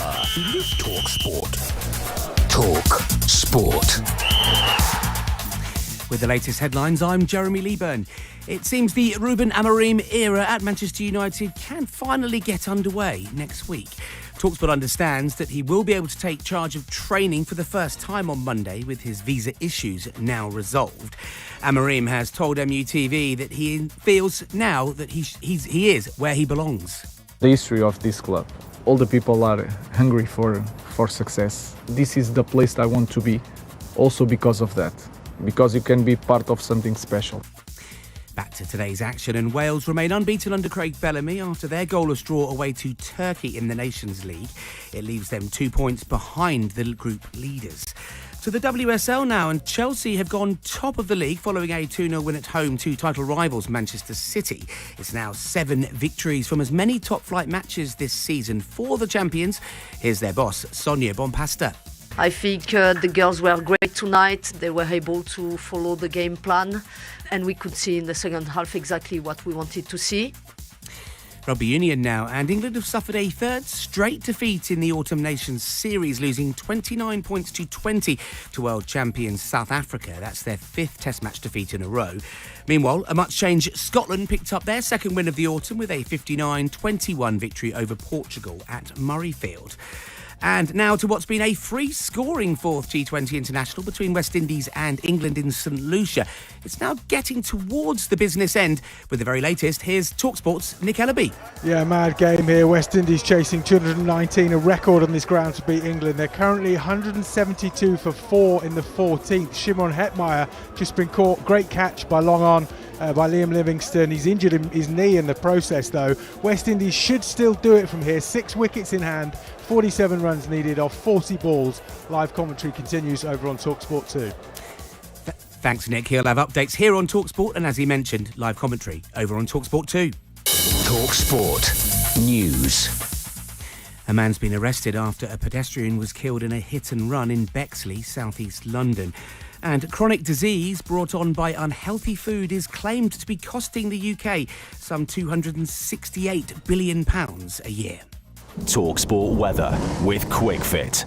With over 600 centres across the UK, most of which open 7 days a week, we're here for every journey. QuickFit. Drive away happy every time. Scattered showers for northern and western areas of the UK overnight. Largely dry and clear, though, elsewhere. This is it. The time has come. Get in the ring and go the distance with Fight Night. He's put him down. TalkSport, the home of boxing. A very warm welcome back to Fight Night, Saturday the 16th of November. It's all happening this weekend. We had Tyson and Paul, and we reflected on that earlier. Taylor and Serrano. We've heard from Alicia Baumgartner. We also heard from Tasha Jonas. She's got a unification coming up on December the 14th. There is a compelling cruiserweight unification going on right now in Saudi Arabia. And Tunde Ajayi and I are absolutely gripped by it. We'll just highlight it. Zerda Ramirez in control. He's a mile in front, but Chris Billam-Smith just will not give up. I spoke about the will defeating the skill, and Billam-Smith's will is 10 feet tall. He is, this is it. And I won't be surprised if he makes Zerdo quit. Even though Zerdo is really boxing a good fight, it's a grueling fight, Adam. He's taken some real punishment, CBS, but he's just got something about him, and that training team, and there's... It's just an incredible story, isn't it, what he's achieved? And he's almost like overachieved under Shane, and he's such a lovely guy out of the ring, CBS, but in the ring, he will not bow down to anything, even if he's outboxed. I mean, he looked like, I spoke about, good body shot. I spoke about the championship rounds, 10, 11, 12, and here we go, 10, 11, and 12, and this is where you separate the boys from the men, Adam. Ramirez keeps connecting with that left hand, the straight shot, and Billam-Smith's defence is down, but he just rattles again. It's a savage, grueling one. Spencer Oliver predicted that earlier. Who will come out on top? It looks like Ramirez at the moment. We'll come back to that, but we've got to talk about the big one. Fury and Usyk, the rematch. We are 5 weeks away. Can you believe that, Tunde? It's incredible. Time is literally flying, and it goes in the history of boxing with the great rematches. Lewis against Holyfield, AJ against Ruiz. It's like, and you know, Tyson Fury, no one loves a perfect fighter. I think that you want to see them, you want to see some vulnerability, and there's always that question mark in their career if they've remained perfect. We now know, Tyson now knows he's not perfect. He has beaten.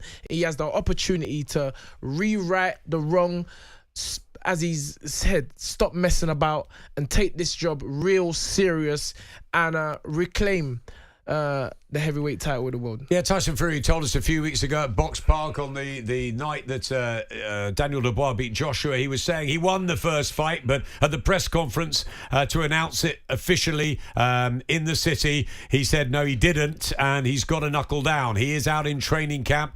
He's been sparring the likes of Moses Atalma. He's preparing himself for this mission diligently. I know Alexander Usyk's in Spain. I'm going to see him in a couple of weeks, and he's just been utterly unbelievable, hasn't he, through his career. 350 amateur fights, cruiserweight king, as we watch these cruiserweights. And I know he's talked even about coming back down. Oscar De La Hoya wants him to come back down and fight the winner of Ramirez and Billam-Smith. But he's got work to do still, because he's got Tyson Fury in front of him again, and he knows that between certainly rounds 4 and 7, Fury was all over him in that first fight. Yes, Usyk got the win, but he'll have gone back to the drawing board, won't he? And he'll be meticulous in preparation for this one.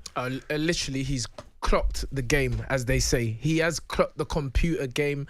Amateur Olympic champion, cruiserweight unified champion, heavyweight undisputed champion. There is nothing that he has not achieved in the sport of boxing. And what always amazes me is how he keeps on reinventing himself, keeps on coming with these new training. I mean, holding his breath underwater for 5, 6, 7 minutes, you know, going on skydiving. The juggling. He's just an incredible athlete, and we'll miss him when he's gone. We definitely will. The puzzle to solve for Tyson Fury. Sugar Hill was saying we've got to stop him this time. We should have done last time.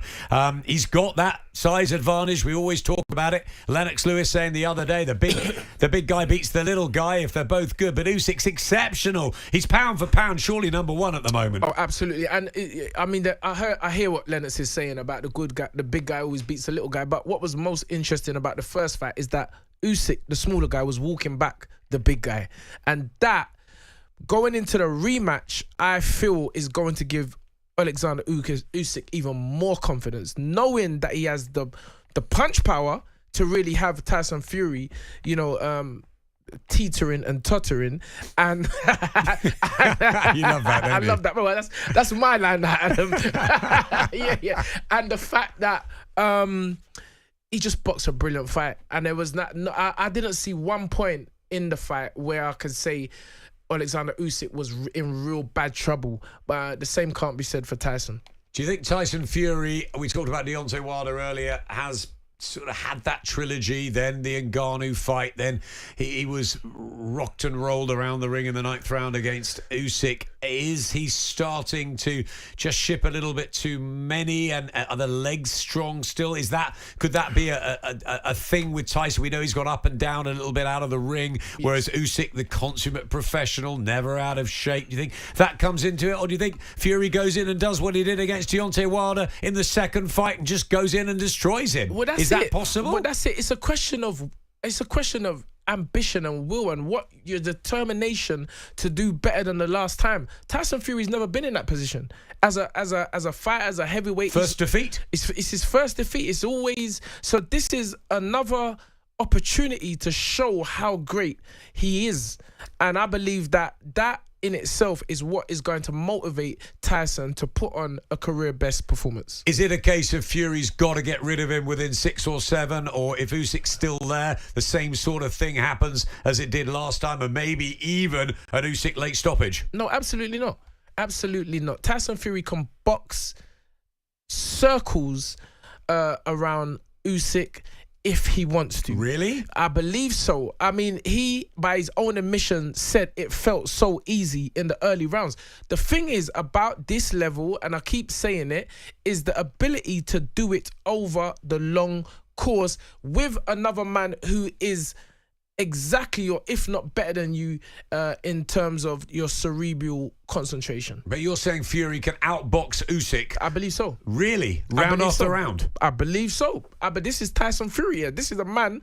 Look at the physical advantages of Tyson Fury. Agreed. But he didn't do it last time. But just because he didn't do it last time doesn't mean he can't do it this time. And what about Usyk? Could Usyk not improve again? I mean, against Joshua, he's done Joshua twice. He's beaten Dubois. He's beaten Fury. I mean, this is a guy who's come up from the cruiserweight division. Holyfield did it, but this guy's beaten everybody. Can I say something? In the second say whatever fight, you like. In the second fight, Anthony Joshua actually put on a better performance than he did in the first fight. He did. So I believe that Tyson Fury can trump that. He can put on a better performance, and you got to remember, we're talking about adversity. You're talking about coming back from adversity. We're talking about selling a dream, selling a story. Let's look at the Tyson Fury story. Let's look at where he's come came from. back. How this Unbelievable. man, when I saw him looking like a Teletubby, I was even like, there's no way he's coming back. 25 stone. I remember him coming up to us in Monaco with Eddie Hearn, and he said, Eddie, I'm going to become world heavyweight champion all over again. Eddie and I looked at each other. We didn't think he'd get back in a ring. Exactly. And we got the book. We got the Tyson Fury book. We know what's possible. And I just feel that Tyson Fury can do it. I believe he can do it. You know, what needs to be achieved has been achieved for Alexander Usyk. He's clocked the game. He's unified. He's undisputed. He remains unbeaten. And now it's time for Fury to make history and reclaim the heavyweight championship of the world. Tunde Ajayi believing Tyson Fury will become the heavyweight champion all over again on December the 21st. So maybe then we get Fury and Joshua, or a couple of those next year. The storybook still goes on, and I agree with you. Never write Tyson Fury off after what he did to come back. And Ben Davidson knows better than anyone. He was there, and the rebuilding was phenomenal. How did he get up in the 12th round of the first Deontay Wilder fight? I was there. There are so many miracles in the Tyson Fury story. Is there another one on December the 21st? Or will the wonderful, majestic boxer Alexander Usyk, the man who has everything, who dances around the feet, the wonderful moves that Usyk has he got another trick up his sleeve? We're into the last minute and a half of Ramirez and Billam-Smith. It's been a bloody, brutal battle. Ramirez winning it, but Billam-Smith just trying to find something late on. Oh, what a fight. And you know what? Billam-Smith is in danger of getting stopped here in the last round, Ad. But at the same token, Billam-Smith is in danger of stopping Ramirez in the last round. This is incredible. They go toe-to-toe with 60 seconds left, or just over 60 seconds left in the 12th and final round. This is incredible. Dwight Muhammad Quarry and Evander Holyfield, one of the great cruiserweight battles. I'm thinking of some of those. And Ramirez coming back, and Billam-Smith holding on. Last 50 seconds of the 12th. And we'll give you the result after the break.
The new talkSPORT Superstar Breakfast. Hi, I'm Jeff Stelling. Get your week off to a supersonic start with an earful of football fallout.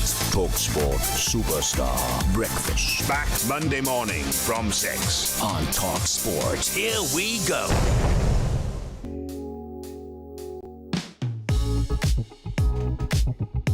Hello, a very warm welcome back to Fight Night. I hope you're enjoying it. We are, aren't we, Tunde, tonight? This has been another epic night with the A and T. Add another T, we get the AT&T. There you go. We've had so much to talk about. All the fallout and reflection and reaction to Jake Paul and Mike Tyson's fight night in Texas. Where does Jake Paul go next? Mike Tyson, yes. I think we're agreed, shouldn't be in a ring ever again and should maybe, if he wants a challenge, do something like I'm a Celebrity. I mean, that'd be cool. Or golf. Yeah, exactly. Play a bit of golf, Mike Tyson. Yeah. Take your money and thank you very much. Jake Paul will move on and we wait to see who will share a ring with him. Everyone calling out Jake Paul. We've had Natasha Jonas confirming her unification on December the 14th. We've had Alicia Baumgartner calling out Katie Taylor, who of course won that fight against Amanda Serrano, the rematch last night. What a classic.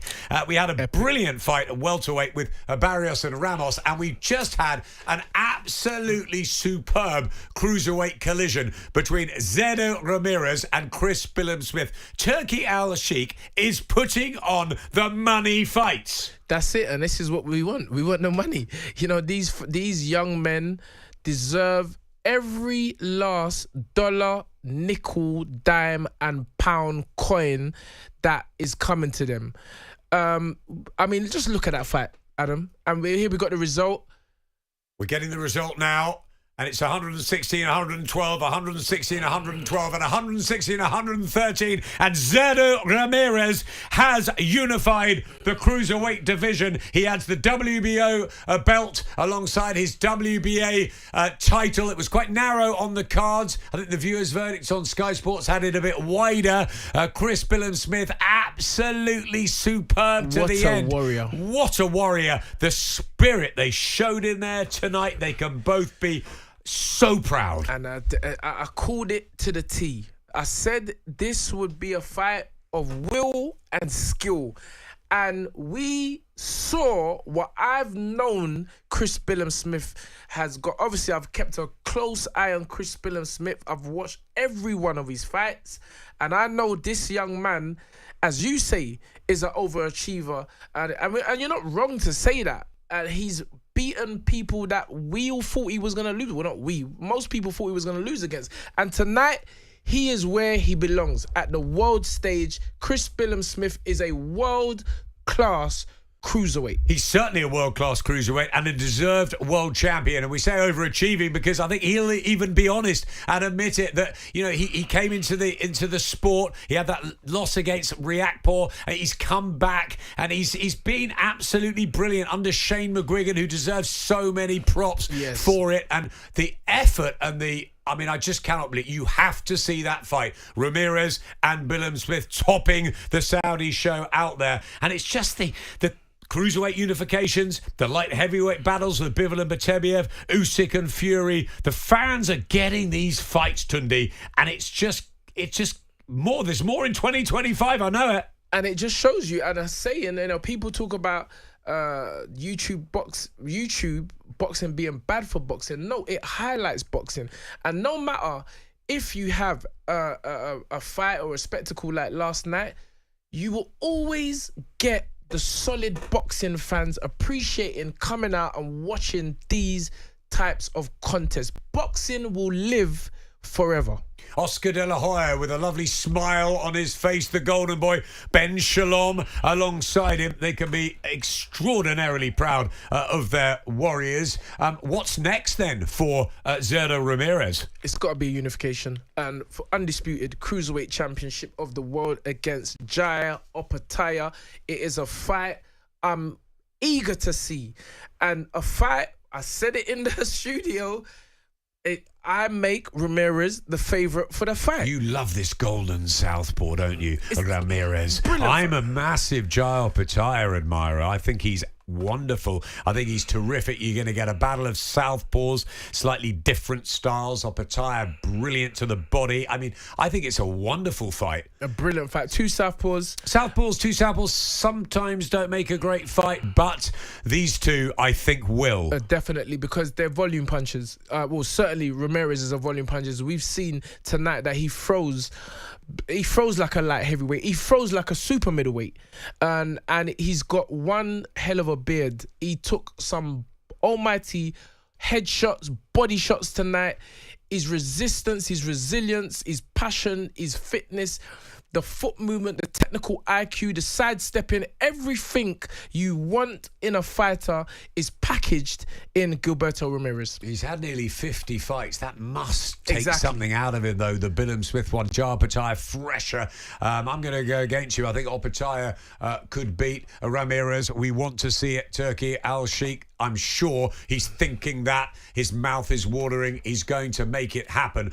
But I think sometimes you just sit back and admire what we've seen. And this weekend, we have seen the classic of Katie Taylor and Amanda Serrano. We haven't seen a classic between Mike Tyson and Jake Paul, but you wind back the years.